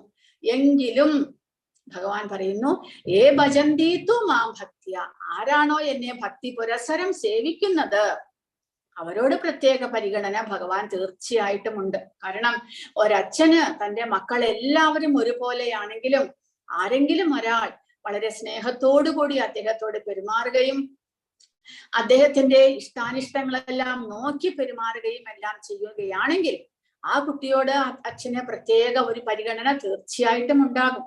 അതുപോലെ ഭഗവാനെ നമ്മുടെ പിതാവായിട്ട് കണക്കാക്കി, ഭഗവാനെ നമ്മുടെ ഈ ജഗത്തിന്റെ മുഴുവനും ഉത്ഭവസ്ഥാനമായിട്ട് മനസ്സിലാക്കിക്കൊണ്ട്, എല്ലാത്തിന്റെയും ഈശ്വരനായി മനസ്സിലാക്കിക്കൊണ്ട് ഭഗവാനെ ആരാധിക്കുകയും ഭക്തി പുരസരം സേവിക്കുകയും ചെയ്യുന്ന ഒരാളോട് ഭഗവാന് തീർച്ചയായിട്ടും പ്രത്യേക പരിഗണന ഉണ്ടാകും. മറ്റുള്ളവരാണെങ്കിലോ ഭഗവാനെ ശരിക്കും മനസ്സിലാക്കുന്നില്ല, ഭഗവാനെ ആരാധിക്കുന്നില്ല. അവരോട് ഭഗവാൻ ന്യൂട്രലായിട്ട് സമഭാവനയോടുകൂടി അവരോട് വർത്തിക്കുന്നു. എന്നാൽ ഒരു ഭക്തൻ ഭഗവാനെ തത്വത്തിൽ മനസ്സിലാക്കുന്നത് കൊണ്ട്, അദ്ദേഹത്തെ ഭക്തി പുരസരം സേവിക്കുന്നത് കൊണ്ട് തീർച്ചയായിട്ടും ഭഗവാൻ അദ്ദേഹത്തോട് പ്രത്യേക പരിഗണന കാണിക്കും. അതിൽ നമുക്ക് വ്യത്യാസമൊന്നും നോക്കേണ്ട കാര്യമില്ല. കാരണം അങ്ങനെയാണ് ഈ ലോകത്തിൽ തന്നെ അങ്ങനെയാണ് നടക്കുന്നത്. അതുപോലെ തന്നെ ഭഗവാനും അങ്ങനെ പെരുമാറുന്നു. കാരണം ഭക്തന്മാർക്ക് ഭഗവാൻ എത്രമാത്രം പ്രിയപ്പെട്ടവനാണോ അതുപോലെ ഭഗവാനും ഭക്തന്മാർ വളരെയധികം പ്രിയപ്പെട്ടവനാണ് എന്ന്. അപ്പോൾ പത്മപുരാണത്തിൽ ഭഗവാൻ വിഷ്ണു പറയുകയാണ്, നാഹം തിഷ്ഠാമി വൈകുണ്ഠേ യോഗിനാം ഹൃദയേഷു വാ തത്ര തിഷ്ഠാമി നാരദ യത്ര ഗായന്തി മദ്ഭക്താഹ. നാരദരോട് ഭഗവാൻ വിഷ്ണു പറയുകയാണ്, നാഹം തിഷ്ഠാമി വൈകുണ്ഠേ, ഞാൻ വൈകുണ്ഠത്തിൽ വസിക്കുന്നില്ല. പിന്നെയോ യോഗിനാം ഹൃദയേഷു ച, യോഗികളുടെ യോഗ പരിശീലനം നടത്തുന്നവരുടെ ഹൃദയത്തിലും ഞാൻ വസിക്കുന്നില്ല. പിന്നെ ഭഗവാൻ എവിടെയാണുള്ളത്? എത്ര ഗായന്തി മദ്ഭക്താഹ, എവിടെയാണോ എന്റെ ഭക്തന്മാർ എന്റെ നാമസങ്കീർത്തനങ്ങൾ ചൊല്ലുന്നത്, ഞാൻ അവിടെയാണുള്ളത് എന്ന്. അപ്പോൾ അങ്ങനെയാണെങ്കിൽ നമുക്ക് സംശയം വരരുത്, ഭഗവാൻ വൈകുണ്ഠത്തിൽ വസിക്കുന്നു, നമ്മുടെ ഹൃദയത്തിൽ പരമാത്മാവായിട്ടില്ലേ എന്നെല്ലാം ചോദിക്കാം. അതെല്ലാം ഉണ്ട്. എങ്കിലും ഒരു ഭക്തൻ വളരെ ഭക്തിയോടുകൂടി ഭഗവാനെ ആരാധിക്കുമ്പോൾ തീർച്ചയായിട്ടും ഭഗവാൻ അവിടെ ഉണ്ട് എന്ന് അദ്ദേഹം പറയുകയാണ്. അദ്ദേഹത്തിന്റെ സാന്നിധ്യം നമുക്ക് അവിടെ മനസ്സിലാക്കാൻ സാധിക്കും എന്ന്. എന്നാൽ സാധാരണ ജനങ്ങൾ ഭഗവാനെ കുറിച്ച് അറിവില്ലായ്മ കൊണ്ട്, അജ്ഞാനം മൂലം ഭഗവാനെ ആരാധിക്കാത്തത് കൊണ്ട് അവിടെ ഭഗവാന്റെ സാന്നിധ്യം നമ്മൾ ഒരിക്കലും പ്രതീക്ഷിക്കരുത്. എന്നാൽ ഭക്തന്മാർ ഭക്തിയോടുകൂടി ഭഗവാനെ ആരാധിക്കുകയും കീർത്തിക്കുകയും ചെയ്യുമ്പോൾ അവിടെ തീർച്ചയായിട്ടും ഭഗവാന്റെ സാന്നിധ്യം ഉണ്ടാകും. അപ്പോൾ അങ്ങനെയുള്ള ഭക്തന്മാരോട് ഭഗവാന് പ്രത്യേക പരിഗണന ഉണ്ടാകും എന്നാണ് ഭഗവാൻ ഇവിടെ പറയുന്നത്. ഒരാൾ എത്ര തന്നെ ഉദാരനും ധർമ്മിഷ്ഠനായാലും ശരി, സ്വന്തം മക്കളിൽ കൂടുതൽ താല്പര്യം പ്രദർശിപ്പിക്കാറുണ്ട്. ഏതൊരു ജീവാത്മാവും ഏതൊരാകൃതിയിലായിരുന്നാലും സ്വസന്താനം എന്നാണ് ഭഗവാൻ പറയുന്നത്. ജീവിതത്തിന് ആവശ്യമുള്ള സർവ്വ വിഭവങ്ങളും വേണ്ടുവോളം അവർക്ക് അദ്ദേഹം നൽകുന്നുമുണ്ട്. കാരണം ഈ ഭൗതിക പ്രപഞ്ചത്തിലുള്ള എല്ലാ ജീവജാലങ്ങളും ഭഗവത് അംശമായതുകൊണ്ട്, ഭഗവാന്റെ മക്കളായതുകൊണ്ട് എല്ലാവർക്കും ഒരുപോലെ ഭഗവാൻ മഴയും വെയിലും കാറ്റും കൂടാതെ ആഹാരങ്ങളും എല്ലാം തന്നെ തരുന്നുണ്ട്. ഇപ്പോൾ നമ്മുടെ കേരളത്തിൽ ഉള്ള കാലാവസ്ഥയ്ക്കനുസരിച്ച് കേരളത്തിൽ വേണ്ടുവണ്ണമുള്ള പല വർഗങ്ങൾ നമുക്ക് വളർത്തിയെടുക്കാൻ സാധിക്കുന്നു. വേറൊരു രാജ്യത്ത് വേറൊരു ക്ലൈമറ്റ് ആയിരിക്കും, പക്ഷെ അവിടെയും അവിടുത്തെ ക്ലൈമറ്റിനനുസരിച്ചുള്ള ആഹാരങ്ങൾ വളർത്തിയെടുക്കാൻ സാധിക്കുന്നുണ്ട്. അങ്ങനെ ഭഗവാൻ ആരോടും പക്ഷപാതം കാണിച്ചിട്ടില്ല. എല്ലാ ദിക്കിലും ഏതവസ്ഥയിലും ഏത് ശരീരത്തിലുള്ള ജീവാത്മാക്കൾക്കും സമയാസമയത്ത് ആഹാരവും ജീവിക്കാനുള്ള സൗകര്യങ്ങളും എല്ലാം ലഭ്യമാകുന്ന വിധത്തിലാണ് ഭഗവാന്റെ ഈ ഭൗതിക പ്രകൃതിയുടെ സൃഷ്ടി.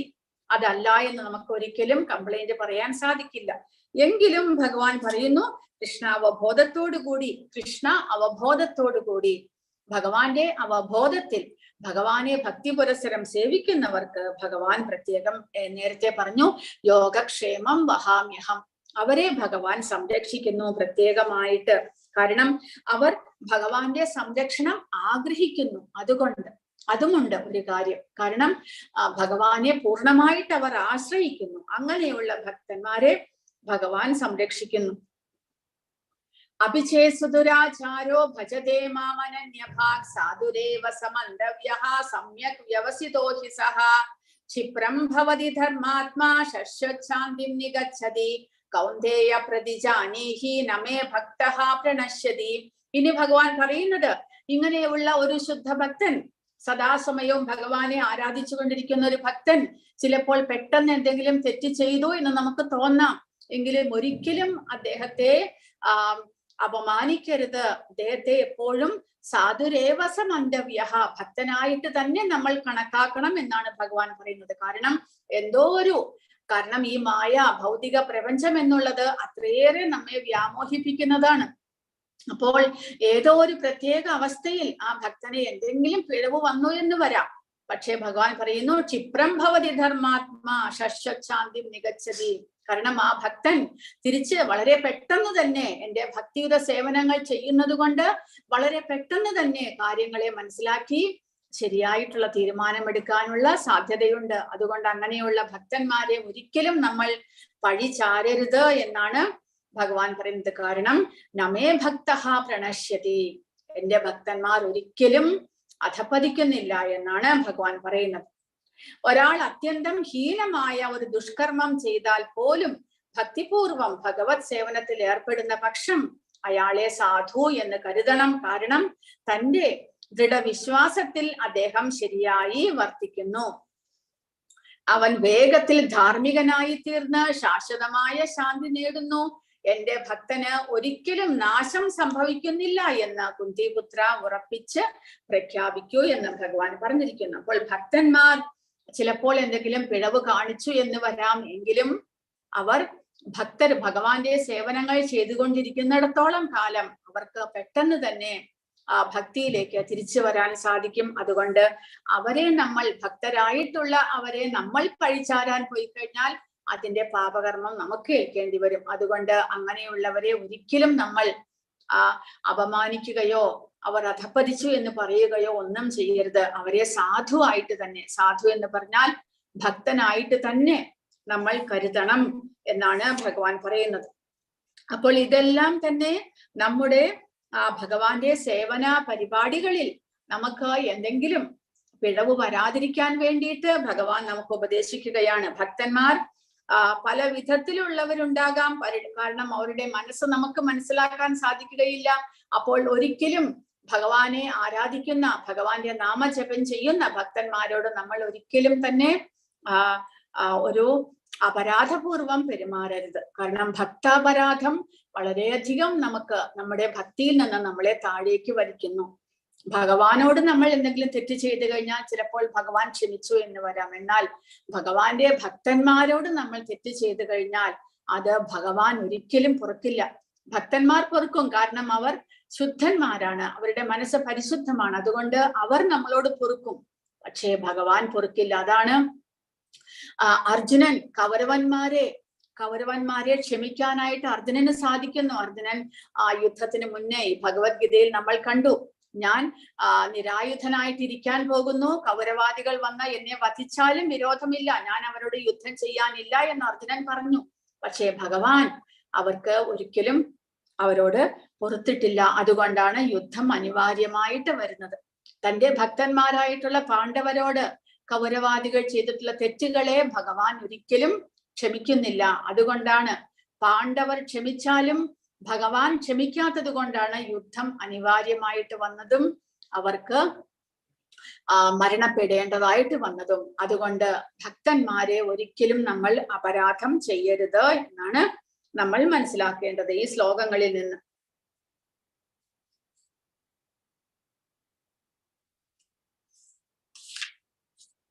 ഒരു ഭക്തൻ അപൂർണനാണെങ്കിൽ പോലും കൃഷ്ണൻ അവനെ സാധുവായിട്ട് കണക്കാക്കുന്നു. അതായത് ഭക്തന്മാർ ഭഗവാന്റെ ഭക്തിയിലേക്ക് പുരോഗമിക്കും തോറും ഭഗവാൻ അവർക്ക് കൂടുതൽ വില നൽകുകയാണ്.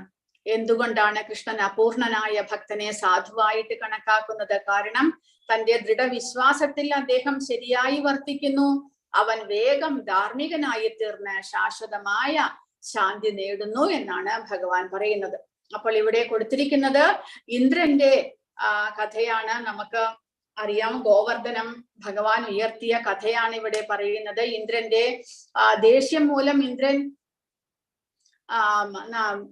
വൃന്ദാവനത്തിൽ അതിശക്തമായിട്ടുള്ള മഴയെ അഴിച്ചുവിടുന്നു. അങ്ങനെ 7 ദിവസം തുടർച്ചയായിട്ട് മഴ പെയ്തിട്ട് വൃന്ദാവനം മുഴുവനും വെള്ളത്തിൽ മുങ്ങുന്നു. അപ്പോൾ ഭഗവാനെ ഒരു നിമിഷം ആ ഇന്ദ്രന് കൃഷ്ണനെ ഭഗവാനായിട്ട് കണക്കാക്കാനായിട്ട് പറ്റിയില്ല. ഒരു നിമിഷം പിഴവ് സംഭവിച്ചു ഇന്ദ്രന്. പക്ഷേ ആ ഭഗവാന്റെ ആ ഗോവർദ്ധന ലീല കണ്ടപ്പോൾ ഇന്ദ്രന് മനസ്സിലായി, ഇദ്ദേഹം സാധാരണ ഒരു കുട്ടിയല്ല, പിന്നെയോ സാക്ഷാത് ഭഗവാൻ തന്നെയാണ് എന്ന് മനസ്സിലാക്കി ഇന്ദ്രൻ പിന്നീട് ഭഗവാന്റെ കാൽക്കൽ വീഴുന്നു. ഐരാവതത്തെ കൊണ്ട് സ്വർഗത്തിൽ നിന്ന് ഗംഗാജലം കൊണ്ടുവന്നിട്ട് ഭഗവാൻ അഭിഷേകം ചെയ്യുന്നു. അങ്ങനെ ഭഗവാൻ പറയും ദേവന്മാരെല്ലാവരും തന്നെ ഭഗവാന്റെ ഭക്തന്മാരാണ്. എങ്കിലും ചില സമയത്ത് അവർക്കും പിഴവ് വരുന്നു. അതുകൊണ്ട് അവരെ ഒരിക്കലും അസാധുവായിട്ട് ഭക്തന്മാരല്ലാതെ നമ്മൾ ഒരിക്കലും കണക്കാക്കരുത് എന്നാണ് ഭഗവാൻ പറയുന്നത്. കാരണം ദേവന്മാരെല്ലാവരും തന്നെ ഭഗവാനെ അനുസരിക്കുന്ന ഭഗവാന്റെ ഭക്തന്മാരാണ്. അവരെ നമ്മൾ ഒരിക്കലും പഴിചാരരുത് എന്നാണ് ഭഗവാൻ പറയുന്നത്. മാം ഹി പാർത്ഥ വ്യപാശ്രിത്യ ഏഭി സ്യുഹു പാപയോനയഃ ശ്രിയോ വൈശ്യാസ്തദാ ശൂദ്രാസ്തേഭി യാന്തി പരാം ഗതിം. അങ്ങനെയാണെങ്കിൽ ആർക്കെല്ലാം ഭഗവാനെ ആരാധിക്കാൻ സാധിക്കും എന്നാണ് ഭഗവാൻ പറയുന്നത്. അതിനെന്തെങ്കിലും നിയമങ്ങളും നിബന്ധനകളും ഉണ്ടോ? ഭഗവാനെ ആരാധിക്കുന്നതിൽ ബ്രാഹ്മണർക്ക് മാത്രം അല്ലെങ്കിൽ ക്ഷത്രിയർക്ക് മാത്രം ഭഗവാനെ ആരാധിക്കാം, മറ്റുള്ളവർക്ക് പാടില്ല, അങ്ങനെയെല്ലാം ഉണ്ടോ?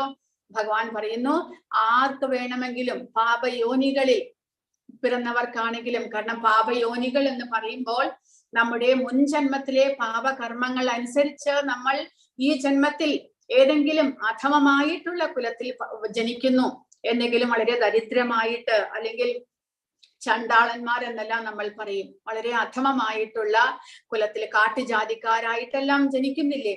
അവർക്ക് ശരിയായിട്ടുള്ള വിദ്യാഭ്യാസവും ലഭിക്കുന്നില്ല. പിന്നെയോ അവരുടെ ആഹാര രീതികളും എല്ലാം തന്നെ ഒരു സാധാരണ ജനങ്ങളുടേത് പോലെയല്ല.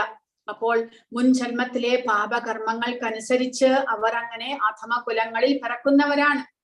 പക്ഷേ ഭഗവാൻ പറയുന്നു അവരാണെങ്കിലും കൂടെ പരമപദം പോകാൻ അവർക്ക് സാധിക്കും ഭഗവാനെ ആശ്രയിച്ചു കഴിഞ്ഞാൽ എന്നാണ് ഭഗവാൻ പറയുന്നത്. പാർത്ഥ, എന്നെ ആശ്രയിക്കുന്നവർ അധമ കുലത്തിൽ പിറന്നവരോ സ്ത്രീകളോ കച്ചവടക്കാരോ ശൂദ്രരോ ആരായാലും ശരി പരമപദം പ്രാപിക്കും. ഉദാഹരണമായിട്ട് നമുക്ക് രത്നാകരൻ എങ്ങനെ വാൽമീകിയായിട്ട് മാറി?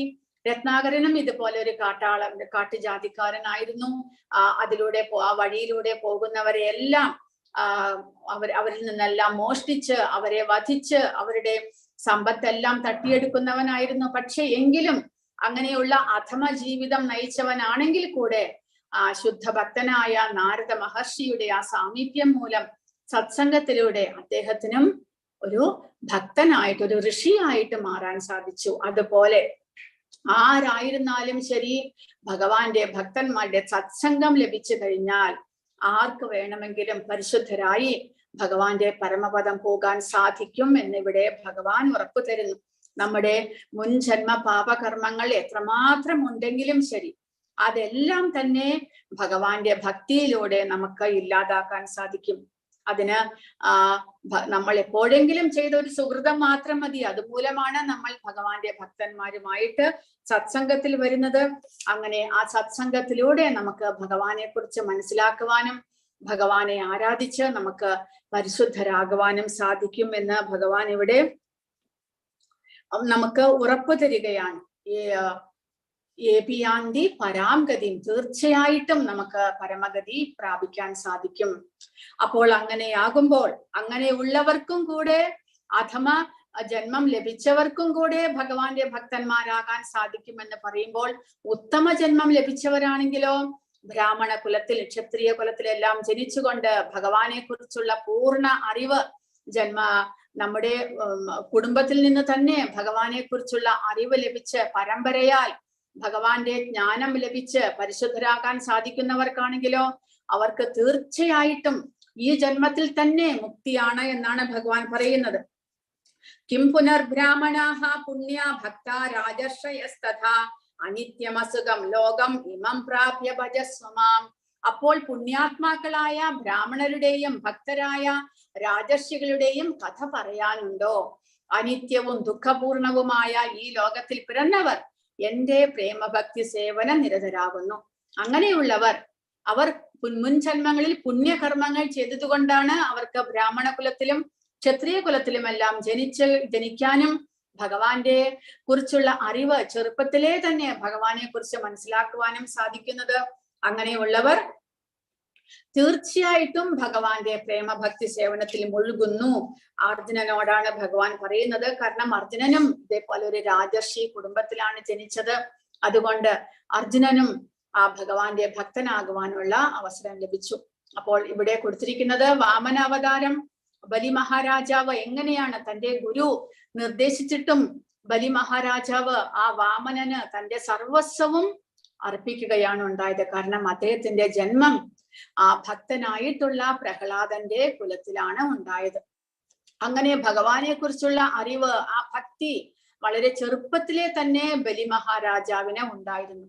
അപ്പോൾ ആ ഭഗവാൻ സ്വയം വാമന രൂപത്തിൽ തന്റെ കയ്യിൽ നിന്ന് ദാനം വാങ്ങാൻ വന്നിരിക്കുന്നു എന്ന് മനസ്സിലാക്കിയപ്പോൾ ആ ബലി മഹാരാജാവിന് ഉണ്ടായ സന്തോഷം പറഞ്ഞറിയിക്കാൻ പറ്റാത്തതാണ്. അപ്പോൾ അദ്ദേഹത്തിന്റെ ഗുരു ശുക്രാചാര്യർ പറഞ്ഞു, നീ ഇപ്പോൾ ഈ വെള്ളം ഒഴിച്ചു കൊടുത്ത് ദാനത്തിന് സമ്മതിക്കുകയാണെങ്കിൽ നിന്റെ കയ്യിലുള്ളതെല്ലാം തന്നെ, നിന്റെ ഐശ്വര്യം മുഴുവനും ഭഗവാൻ എടുക്കാൻ പോകുകയാണ്. നീ വിഡ്ഢിത്തമാണ് കാണിക്കാൻ പോകുന്നത്. നിന്റെ ഐശ്വര്യം മുഴുവനും ഭഗവാൻ എടുക്കും. അതുകൊണ്ട് ഒരിക്കലും ഈ ദാനം നീ ആ വാമനന് കൊടുക്കരുത്, ആ ബ്രാഹ്മണപുത്രന് കൊടുക്കരുത് എന്ന് പറഞ്ഞപ്പോൾ ബലി മഹാരാജാവ് പറയുന്നത്, അങ്ങ് തന്നെയല്ലേ എന്നെ പഠിപ്പിച്ചത്, ഈ യജ്ഞങ്ങളും ദാനങ്ങളും എല്ലാം തന്നെ വിഷ്ണുവിന്റെ പ്രീതിക്കായിക്കൊണ്ടാണ് ചെയ്യേണ്ടത് എന്ന്. ഇപ്പോൾ ആ വിഷ്ണു തന്നെ എന്റെ മുന്നിൽ വന്ന് എന്നോട് ദാനത്തിനായിക്കൊണ്ട് പറയുമ്പോൾ അങ്ങ് എന്നോട് കൊടുക്കാൻ പാടില്ല എന്ന് പറയുന്നത് യഥാർത്ഥത്തിലാണ്. ഞാൻ തീർച്ചയായിട്ടും ആ ഭഗവാന് കൊടുക്കും. കാരണം യജ്ഞങ്ങളും ദാനങ്ങളും തപസ്സും എല്ലാം ചെയ്യുന്നത് ആ വിഷ്ണുവിന്റെ പ്രീതിക്കായിട്ടാണ്. ആ വിഷ്ണു തന്നെ നേരിട്ട് മുന്നിൽ വന്ന് ബലി മഹാരാജാവിനോട് 3 അടി ദാനം ചോദിക്കുന്നു. അപ്പോൾ ഗുരു പറയുന്നു കൊടുക്കരുത് എന്ന്.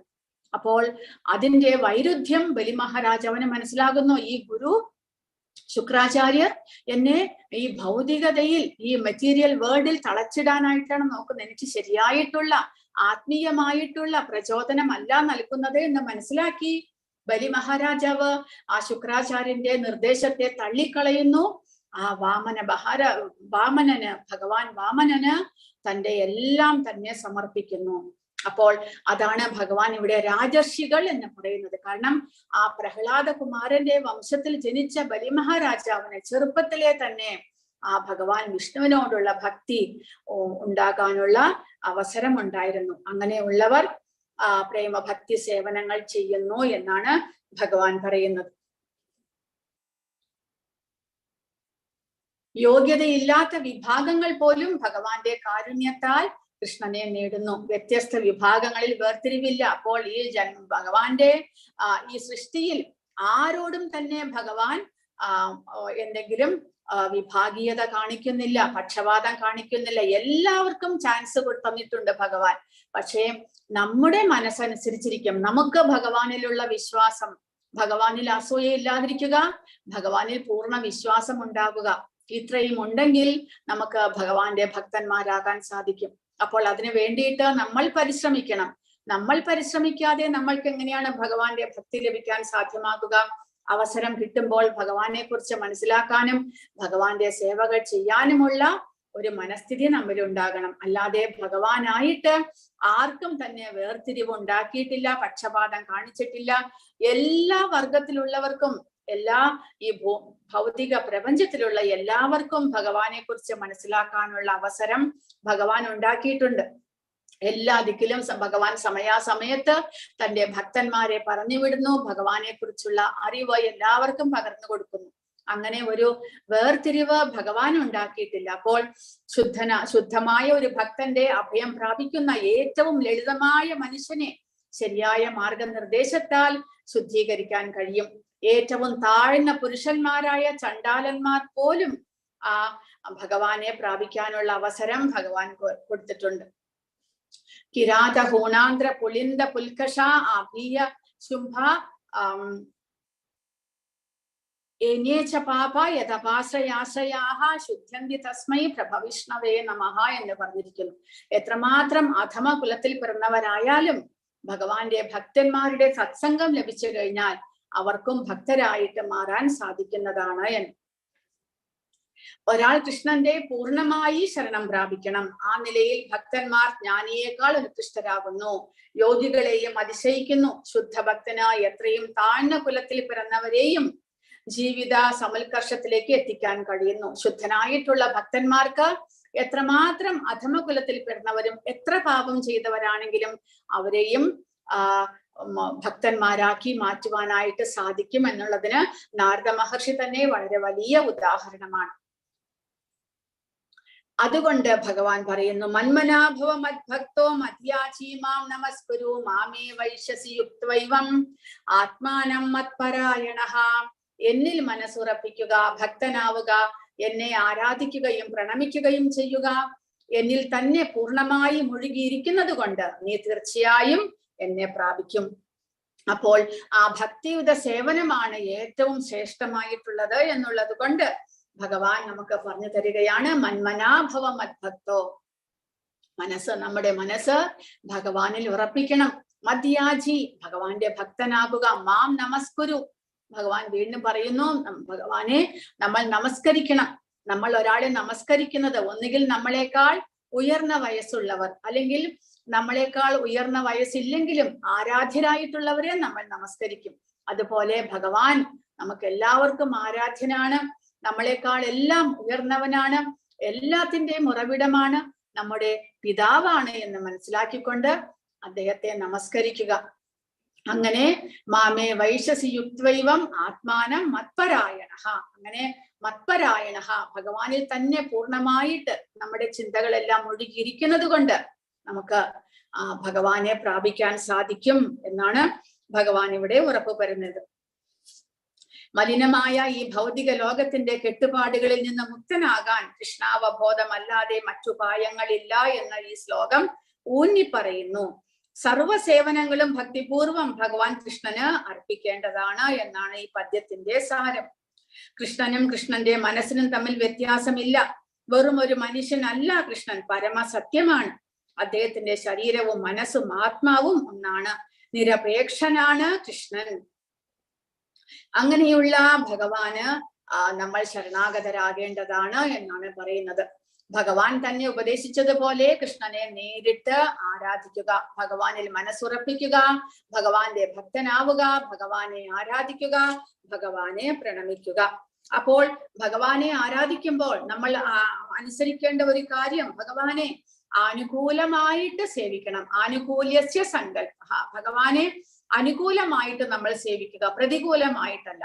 അപ്പോൾ കംസനും രാവണനും എല്ലാവരും തന്നെ ഭഗവാനെ സദാസമയവും ചിന്തിച്ചു കൊണ്ടിരുന്നു. എങ്ങനെ ഒരു വിരോധിയായിട്ട് കംസന് ഭഗവാനെ ചിന്തിച്ചു കൊണ്ടിരുന്നത് എപ്പോഴാണ് കൃഷ്ണൻ വന്ന് എന്നെ വധിക്കാൻ പോകുന്നത് എന്നുള്ള ആ ഒരു ദേഷ്യഭാവത്തിലായിരുന്നു.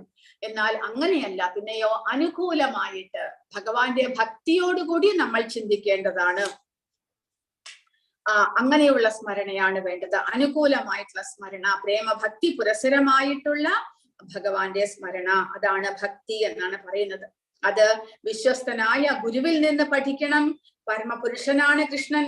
അദ്ദേഹത്തിന്റെ ശരീരം ഭൗതികമല്ല, സച്ചിദാനന്ദമയമാണ് എന്ന് നമ്മൾ പഠിച്ചിട്ടുണ്ട്. ആ കൃഷ്ണനെ കുറിച്ചുള്ള ഇത്തരം സംഭാഷണങ്ങൾ ഒരാളിൽ ഭക്തി ഉളവാക്കാൻ സഹായിക്കുന്നു. അങ്ങനെ നമ്മുടെ ഉള്ളിൽ ഭക്തി വളർന്നു വരാൻ വേണ്ടിയിട്ടാണ് നമ്മൾ നിരന്തരം ഭഗവാനെ കുറിച്ച് കേൾക്കണം എന്ന് പറയും. നിരന്തരം കേട്ടുകൊണ്ടേയിരിക്കുമ്പോൾ നമ്മുടെ ഉള്ളിൽ ആ ഭഗവാനെ കുറിച്ചുള്ള അറിവ് ദൃഢമായിട്ട് വരുന്നു. അങ്ങനെ ഭഗവാന്റെ ഭക്തി നമുക്ക് വളർത്തിയെടുക്കുവാൻ സാധിക്കുന്നു. അതിനാൽ ഭക്തൻ കൃഷ്ണന്റെ ആദിമവും ശാശ്വതവുമായ രൂപത്തിൽ മനസ്സൂന്നണം. കൃഷ്ണന്റെ പരമപ്രഭാവത്തിൽ ദൃഢവിശ്വാസത്തോടെ സേവന കർമ്മങ്ങളിൽ ഏർപ്പെടണം. വിഗ്രഹത്തിന് മുന്നിൽ തല കുനിക്കുകയും തന്റെ ശരീരത്തെയും മനസ്സിനെയും കർമ്മങ്ങളെയും എല്ലാം കൃഷ്ണാർപ്പണമാക്കി തീർക്കുകയും വേണം. അങ്ങനെ വ്യതിചലിക്കാത്ത വിധം കൃഷ്ണനിൽ സ്വയം മുഴുകിയിരിക്കുവാനായിട്ട് കഴിയും. ഇത് കൃഷ്ണലോക പ്രാപ്തിക്ക് സഹായിക്കും. കൃഷ്ണ കഥകളുടെ ശ്രവണം, കീർത്തനം മുതലായ 9 പ്രക്രിയകളിൽ ഏർപ്പെടണം എന്നാണ് പ്രഭുപാദ പറയുന്നത്. അങ്ങനെ നമുക്ക് ഭഗവാൻ ഇപ്പോൾ പറഞ്ഞതുപോലെ മന്മനാഭവ മദ്ഭക്തോ എന്നുള്ള അവസ്ഥയിലേക്ക് നമുക്ക് ഉയരാനായിട്ട് സാധിക്കും. ഇനി 2-3 കഥകൾ ഇന്നലത്തെ ഞാൻ പറഞ്ഞിരുന്നില്ല. ഇന്നലെ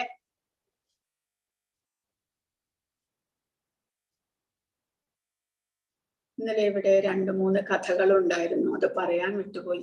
അതിന്ന് പറഞ്ഞു തന്നിട്ട് ഇത് മഹാത്മാനസ്തു മാം പാർത്ഥ, മഹാത്മാവായിട്ട് ഇവിടെ കൊടുത്തിരിക്കുന്നത് ചൈതന്യ മഹാപ്രഭുവിന്റെ ഗുരുവായിരുന്നു. ഗുരുവിന്റെ ഗുരുവാണ് മാധവേന്ദ്രപുരി. മാധവേന്ദ്രപുരിയുടെ ശിഷ്യനായിരുന്നു ഈശ്വരപുരി. ഈശ്വരപുരിയുടെ ശിഷ്യനാണ് ചൈതന്യ മഹാപ്രഭു. അപ്പോൾ ഇത് ഇവിടെ കാണിച്ചിരിക്കുന്നത് മാധവേന്ദ്രപുരിയാണ്. മാധവേന്ദ്രപുരി ഇതുപോലെ ഒരു ശുദ്ധ ഭക്തനായിരുന്നു, പരിശുദ്ധ ഭക്തൻ. അദ്ദേഹം ഒരു ദിക്കിൽ സ്ഥിരമായിട്ട് ഇരുന്നിരുന്നില്ല, അദ്ദേഹം സഞ്ചരിച്ചു കൊണ്ടേയിരിക്കും. അങ്ങനെ ഒരു തവണ അദ്ദേഹം വൃന്ദാവനത്തിലേക്ക് വന്നതാണ്. വൃന്ദാവനത്തിലേക്ക് വന്നപ്പോൾ അന്നത്തെ ദിവസം അദ്ദേഹത്തിന് ആഹാരമൊന്നും കഴിച്ചിരുന്നില്ല. സന്യാസിമാരങ്ങനെയാണ്, ഭിക്ഷയെടുത്ത് കിട്ടുന്നത് എന്താണോ അതാണ് അവർ കഴിക്കുക, അല്ലാതെ അവർ വെച്ചുണ്ടാക്കിയിട്ടൊന്നും കഴിക്കുന്നില്ല. കാരണം അതെല്ലാം തന്നെ നമ്മളെ അറ്റാച്ച്മെന്റിലേക്ക് നയിക്കും. വെച്ചുണ്ടാക്കാനായിട്ട് പാത്രം വാങ്ങിക്കണം, അപ്പോൾ അതിന് തീ വേണം. അങ്ങനെ നമ്മൾ ഏതെങ്കിലും ഒരു സ്ഥലത്ത് ഉറച്ചു പോകും. അതിന് മഴ കൊള്ളാണ്ടിരിക്കാൻ ഒരു വീടുണ്ടാക്കും, പിന്നീട് ആ വീടിനൊരു സ്ഥലം വേണം, പിന്നീട് അതിനോട് അറ്റാച്ച്മെന്റ് ആയി. അപ്പോൾ സന്യാസിമാർ അങ്ങനെ അറ്റാച്ച്മെന്റ് ഉണ്ടാകുന്ന വസ്തുക്കളൊന്നും തന്നെ സ്വീകരിക്കുകയില്ല. അവർ ദിവസവും ഓരോ ദിക്കിലേക്ക് സഞ്ചരിച്ചു കൊണ്ടേയിരിക്കും. എവിടെയും ഒരു ദിക്കിൽ സ്ഥിരമായിട്ട് അവർ ഇരിക്കില്ല. എന്നിട്ട് ഭിക്ഷ ചോദിച്ച് എന്ത് ലഭിക്കുന്നുവോ അത് കഴിക്കും. അപ്പോൾ അന്നത്തെ ദിവസം മാധവേന്ദ്രപുരിക്ക് ആഹാരം ഒന്നും ലഭിച്ചിരുന്നില്ല. എങ്കിലും അദ്ദേഹത്തിന് വിഷമമൊന്നും ഉണ്ടായില്ല. അദ്ദേഹം ഭഗവാനെ വിചാരിച്ചുകൊണ്ട് ഒരു ഉച്ച സമയത്ത് ആ വൃന്ദാവനത്തിലെ ഒരു മരത്തിന്റെ ചുവട്ടിൽ അദ്ദേഹം ഇരിക്കുകയായിരുന്നു. അപ്പോൾ അദ്ദേഹത്തിന്റെ അടുക്കൽ ഒരു ഗോപാലൻ, ഒരു കാലികളെ മേയ്ക്കുന്ന ഒരു ഗോപാലൻ, അതും പക്ഷേ കളറാണെങ്കിലോ ശ്യാമവർണ്ണമുണ്ട്. ഗോപാലൻ വന്നിട്ട് ഒരു മൊന്തയിൽ ഒരു മൊന്ത നിറച്ച് പാല് കൊണ്ടുവന്നിട്ട് അദ്ദേഹത്തിന് കൊടുക്കുന്നു. ആ ഗോപാലൻ പറയുന്നു, ഈ വൃന്ദാവനത്തിൽ, എന്റെ വൃന്ദാവനത്തിൽ ആരും തന്നെ പഷ്ണി കിടക്കാറില്ല, വിശന്നിരിക്കാറില്ല. എന്റെ അമ്മ തന്നയച്ചതാണ്, ഇപ്പോൾ കറന്ന പാലാണ്, അങ്ങിത് കുടിച്ചിട്ട് വിശപ്പകറ്റണം എന്ന് പറഞ്ഞുകൊണ്ട് ആ പാല് അദ്ദേഹത്തിന് കൊടുത്തിട്ട് ആ ബാലകൻ അവിടെ നിന്ന് പോകുകയുണ്ടായി. അപ്പോൾ മാധവേന്ദ്രപുരിക്ക് ആശ്ചര്യമായി, ഞാൻ വിശന്നിരിക്കുകയാണ് എന്ന ഈ ഗോപാലകനെ എങ്ങനെ മനസ്സിലായി? അദ്ദേഹത്തിന് ആ കുട്ടിക്ക് എങ്ങനെയാണ് എന്റെ വരവ് മനസ്സിലായത്, എന്റെ വിശപ്പിനെ കുറിച്ച് മനസ്സിലായത്? എന്തായാലും അദ്ദേഹം ആ പാല് കുടിച്ചു. എന്നിട്ട് അദ്ദേഹം അവിടെ തന്നെ ഭഗവാനെ ധ്യാനിച്ചു കൊണ്ടിരിക്കാൻ രാത്രിയായപ്പോൾ അദ്ദേഹം ഉറങ്ങുമ്പോൾ അദ്ദേഹത്തിന്റെ സ്വപ്നത്തിൽ ഈ ബാലകൻ വീണ്ടും പ്രത്യക്ഷനാകുന്നു. എന്നിട്ട് ആ സ്വപ്നത്തിൽ ആ ബാലകൻ മാധവേന്ദ്രപുരിയോട് പറയുന്നു, അങ്ങായിരിക്കുന്ന മരത്തിന്റെ കുറച്ച് ദൂരെയായിട്ട് ഒരു പൊന്തക്കാട്ടിൽ എന്റെ വിഗ്രഹം ഇരിക്കുന്നുണ്ട്. അനേക വർഷങ്ങളായി ഞാൻ അങ്ങയുടെ വരവും പ്രതീക്ഷിച്ചിരിക്കുകയായിരുന്നു. എന്നെ എത്രയും പെട്ടെന്ന് അവിടെ നിന്ന് എടുത്തിട്ട് എനിക്ക് വേണ്ടി ഒരു അമ്പലം പണിയണം, എനിക്ക് അഭിഷേകം ചെയ്യണം, എനിക്ക് വളരെയധികം ചൂടെടുക്കുന്നു എന്ന് ആ ബാലകൻ പറയുകയുണ്ടായി. അത് ആ സ്വപ്നം കണ്ട് മാധവേന്ദ്രപുരി ഞെട്ടി എണീറ്റു. അപ്പോഴാണ് അദ്ദേഹത്തിന് മനസ്സിലായത്, സാക്ഷാത് ഭഗവാൻ കൃഷ്ണൻ തന്നെയാണ് തനിക്ക് രാവിലെ പാലും കൊണ്ടുവന്നത് എന്ന്. ആ ഭഗവാന്റെ കരുണയോർത്ത് അദ്ദേഹത്തിന് വളരെയധികം സന്തോഷമുണ്ടാകുന്നു. അദ്ദേഹം ഭഗവാനെ നേരിട്ട് കാണാൻ സാധിച്ചു. ഭഗവാനെ മനസ്സിലാക്കാൻ പറ്റിയില്ലെങ്കിലും ഭഗവാനെ നേരിട്ട് കണ്ടു. അദ്ദേഹം ഭഗവാന്റെ കയ്യിൽ നിന്ന് ഭഗവാൻ നൽകിയ പാൽ അദ്ദേഹത്തിന് കുടിക്കാൻ സാധിച്ചു. അപ്പോൾ പിറ്റേ ദിവസം രാവിലെ അദ്ദേഹം അവിടെയുള്ള ആ ഗ്രാമത്തിലെ വാസികളെ എല്ലാം കൂട്ടിയിട്ട് ഭഗവാൻ പറഞ്ഞ സ്ഥലത്ത് അവിടെ ഒരു പൊന്തക്കാട് വൃത്തിയാക്കി നോക്കിയപ്പോൾ ആ ഗോപാലൻ എന്ന് പറഞ്ഞാൽ ഈ ഗോവർദ്ധന പർവ്വതം എടുത്തുയർത്തിയ ഭഗവാൻ കൃഷ്ണന്റെ വിഗ്രഹമാണ് ഗോപാല വിഗ്രഹം. ആ ഗോപാല വിഗ്രഹം അവിടെ പൊന്തക്കാട്ടിൽ കിടപ്പുണ്ടായിരുന്നു. അപ്പോൾ മുഗളന്മാരുടെ ആക്രമണ സമയത്ത് എന്ത് സംഭവിച്ചു? ആദ്യമായിട്ട് ഈ പരീക്ഷിത് മഹാരാജാവ്, അതായത് പാണ്ഡവന്മാരുടെ വനവാസമല്ല, പാണ്ഡവന്മാരുടെ സ്വർഗാരോഹണത്തിന് ശേഷം പരീക്ഷിത് മഹാരാജാവായിരുന്നു രാജ്യം ഭരിച്ചിരുന്നത്. ആ പരീക്ഷിത്ത് ഈ ഭൂമി മുഴുവനും ചക്രവർത്തിയായിരിക്കുന്ന സമയത്ത് മധുരയിൽ ഭഗവാൻ കൃഷ്ണന്റെ മകൻ പ്രദ്യുമ്നന്റെ മകൻ അനിരുദ്ധന്റെ മകൻ വജ്രനാഭൻ എന്നുള്ള രാജകുമാരനാണ് മധുര ഭരിച്ചുകൊണ്ടിരുന്നത്. ആ വജ്രനാഭൻ എല്ലാ ദിക്കിലും ആ രാജ്യത്തുടനീളം ഭഗവാന്റെ പല വിഗ്രഹങ്ങളെയും പ്രതിഷ്ഠിക്കുകയുണ്ടായി. അങ്ങനെ അത് ഒരുപാട് വർഷങ്ങൾ ആ വിഗ്രഹങ്ങളിലെല്ലാം അമ്പലങ്ങളിലെല്ലാം പൂജകളെല്ലാം നടന്നുകൊണ്ടിരുന്നു. പക്ഷെ മുഗളന്മാർ ആക്രമിക്കാൻ വന്നപ്പോൾ എന്ത് സംഭവിച്ചു? ഈ മുഗളന്മാർ എസ്പെഷ്യലി ഈ നമ്മുടെ അമ്പലങ്ങളെല്ലാം തേടി പിടിച്ച് അവർ ആക്രമിക്കുകയും അമ്പലങ്ങൾ നശിപ്പിക്കുക, വിഗ്രഹങ്ങളെ നശിപ്പിക്കുക, ഇതെല്ലാം ചെയ്തുകൊണ്ടിരുന്നപ്പോൾ വൃന്ദാവനത്തിലെ ഈ അമ്പലങ്ങളിലെ പൂജാരിമാർ ഇവർ വരുന്നത് കാണുമ്പോൾ അവർ വേഗം തന്നെ ആ വിഗ്രഹങ്ങളെ, ഒന്നുകിൽ ആ വിഗ്രഹങ്ങളെ എടുത്തുകൊണ്ട് അവർ പലായനം ചെയ്തു. അല്ല എന്നുണ്ടെങ്കിൽ ആ വിഗ്രഹത്തിന് കേടുപാടുകളൊന്നും വരാതിരിക്കാൻ വേണ്ടിയിട്ട് ഒന്നുമില്ലെങ്കിൽ ഒരു കുളത്തിലോ സരോവരത്തിലോ അവർ ഉപേക്ഷിക്കും, അല്ലെങ്കിൽ ഏതെങ്കിലും ഇതുപോലെ പൊന്തക്കാട്ടിൽ അവർ സുരക്ഷിതമായിട്ട് വെക്കും. പിന്നീട് എപ്പോഴെങ്കിലും ഭഗവാന്റെ അനുഗ്രഹത്താൽ ആ വിഗ്രഹത്തിനെ വീണ്ടും പുനഃപ്രതിഷ്ഠിക്കാൻ സാധിക്കും എന്നുള്ള ചിന്താഗതിയോടുകൂടി, അല്ലെങ്കിൽ അവർ ആ വിഗ്രഹവും കൊണ്ട് പലായനം ചെയ്യും. അങ്ങനെ ആ വൃന്ദാവനത്തിൽ ഉണ്ടായിരുന്ന 2-3 വിഗ്രഹങ്ങൾ ഇപ്പോൾ ജയ്പൂരിൽ, രാജസ്ഥാനിന്റെ ജയ്പൂരിലുണ്ട്. ആ പൂജാരിമാർ ഇതും കൊണ്ട് അവിടേക്ക് പോയി അവിടുത്തെ രാജാവിന്റെ അനുമതിയോടുകൂടി അവിടെ അമ്പലം പണിത് അവിടെ പ്രതിഷ്ഠിച്ചിരിക്കുന്നു. അങ്ങനെ തന്നെയാണ് ഈ ഗോവർദ്ധന ധാരിയായിട്ടുള്ള ഗോപാല വിഗ്രഹം പൂജാരിമാർ ആ പൊന്തക്കാട്ടിൽ ഒളിപ്പിച്ചതായിരുന്നു. അങ്ങനെ മാധവേന്ദ്രപുരി വന്നിട്ട് അതിനെ കണ്ടെടുക്കുകയും അതിനെ വീണ്ടും ഒരു അമ്പലം പണിത് അവിടെ പ്രതിഷ്ഠിക്കുകയും ചെയ്തു. അങ്ങനെയുള്ള ആ മാധവേന്ദ്രപുരിയുടെ കഥയാണ് ഇവിടെ കൊടുത്തിരിക്കുന്നത്. അദ്ദേഹത്തെയാണ് മഹാത്മാവായിട്ട്, അദ്ദേഹം തീർച്ചയായിട്ടും ഭഗവാന്റെ സംരക്ഷണത്തിലായിരിക്കും എന്നുള്ളതിന്റെ ഉദാഹരണമാണ്. ഭഗവാൻ തന്നെ നേരിട്ട് അദ്ദേഹത്തിന്റെ വിശപ്പടക്കാനായിട്ട് പാല് കൊണ്ടു കൊടുത്തു എന്നുള്ള ഉദാഹരണം. പിന്നീട് വേറെ ഏതെങ്കിലും കഥകൾ പറയാനുണ്ടോ എന്ന് നോക്കുകയായിരുന്നു.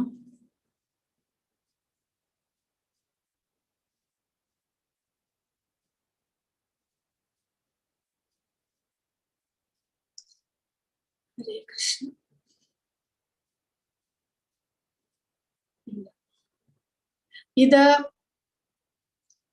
ഇത് ചൈതന്യ മഹാപ്രഭുവും നിത്യാനന്ദ പ്രഭുവുമാണ്. അപ്പോൾ നിത്യാനന്ദ പ്രഭു എല്ലാ ഗ്രാമങ്ങളിലും പോയി അവിടെയെല്ലാം ഭഗവാന്റെ സങ്കീർത്തനം പ്രചരിപ്പിക്കുകയും എല്ലാവരോടും ഭഗവാന്റെ നാമജപം ചെയ്യാനായിട്ട് ഉത്ബോധിപ്പിച്ചു കൊണ്ടിരിക്കുകയും ചെയ്യുമായിരുന്നു. അങ്ങനെ ഒരു ദിവസം അദ്ദേഹം ഇങ്ങനെ രാവിലെ തന്നെ ഭഗവാന്റെ നാമസങ്കീർത്തനം ചെയ്തുകൊണ്ട് നാട്ടിലുള്ളവരോടെല്ലാം ആ സങ്കീർത്തനത്തിൽ പങ്കുകൊള്ളാൻ വരാൻ പറഞ്ഞുകൊണ്ട് അദ്ദേഹം ഹരേ കൃഷ്ണ മഹാമന്ത്രം ജപിച്ചുകൊണ്ട് നടക്കുമ്പോഴാണ് ജഗായി മഥായി എന്ന പേരുള്ള 2 ഗുണ്ടകൾ, ആ സ്ഥലത്തെ ഗുണ്ടകൾ, വെസ്റ്റ് ബംഗാളിലെ കഥയാണിത്. ആ സ്ഥലത്തെ ഗുണ്ടകളായിരുന്നു അവർ, ജഗായി മഥായി എന്ന് പറയുന്നവർ. അവർ എപ്പോഴും മദ്യപാനവും പിന്നെ മദ്യപാനം ചെയ്തുകൊണ്ട് എപ്പോഴും എല്ലാവരെയും ദ്രോഹിച്ചുകൊണ്ട് നടക്കുന്ന 2 ഗുണ്ടകളായിരുന്നു. അവരെന്ത് ചെയ്തു? ആ നിത്യാനന്ദ പ്രഭുവിനെ അവർ ആക്രമിക്കുന്നു. നിത്യാനന്ദ പ്രഭു അവരോടും പോയി പറയുന്നു, നിങ്ങൾ നിങ്ങളുടെ ഈ ജീവിതം ഇങ്ങനെ നശിപ്പിച്ച് കളയരുത്. ഹരേ കൃഷ്ണ മഹാമന്ത്രം ജപിച്ചുകൊണ്ട് നിങ്ങൾ ഭഗവാന്റെ ഭക്തന്മാരാകാൻ ശ്രമിക്കണം. മനുഷ്യജന്മം വളരെ അപൂർവമായിട്ട് ലഭിക്കുന്നതാണ് എന്നെല്ലാം പറഞ്ഞുകൊണ്ട് നിത്യാനന്ദ പ്രഭു അവരോട് ഹരേ കൃഷ്ണ മഹാമന്ത്രം ജപിക്കാനും നല്ല വ്യക്തികളായിട്ട് മാറാനും അപേക്ഷിച്ചപ്പോൾ അവർ നിത്യാനന്ദ പ്രഭുവിനെ ആക്രമിക്കുന്നു. ഒരു കല്ലെടുത്ത് നിത്യാനന്ദ പ്രഭുവിന്റെ തലയ്ക്ക് അടിക്കുകയും ചെയ്യുന്നു. രക്തം അവിടെ നിന്നും ധാരധാരയായിട്ട് ഒഴുകാൻ തുടങ്ങി.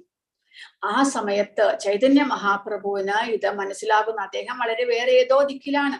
അദ്ദേഹം ഒരു നിമിഷം കൊണ്ട് അവിടെ പ്രത്യക്ഷനാകുന്നു. അദ്ദേഹത്തിന് വളരെയധികം ദേഷ്യം വരുന്നു.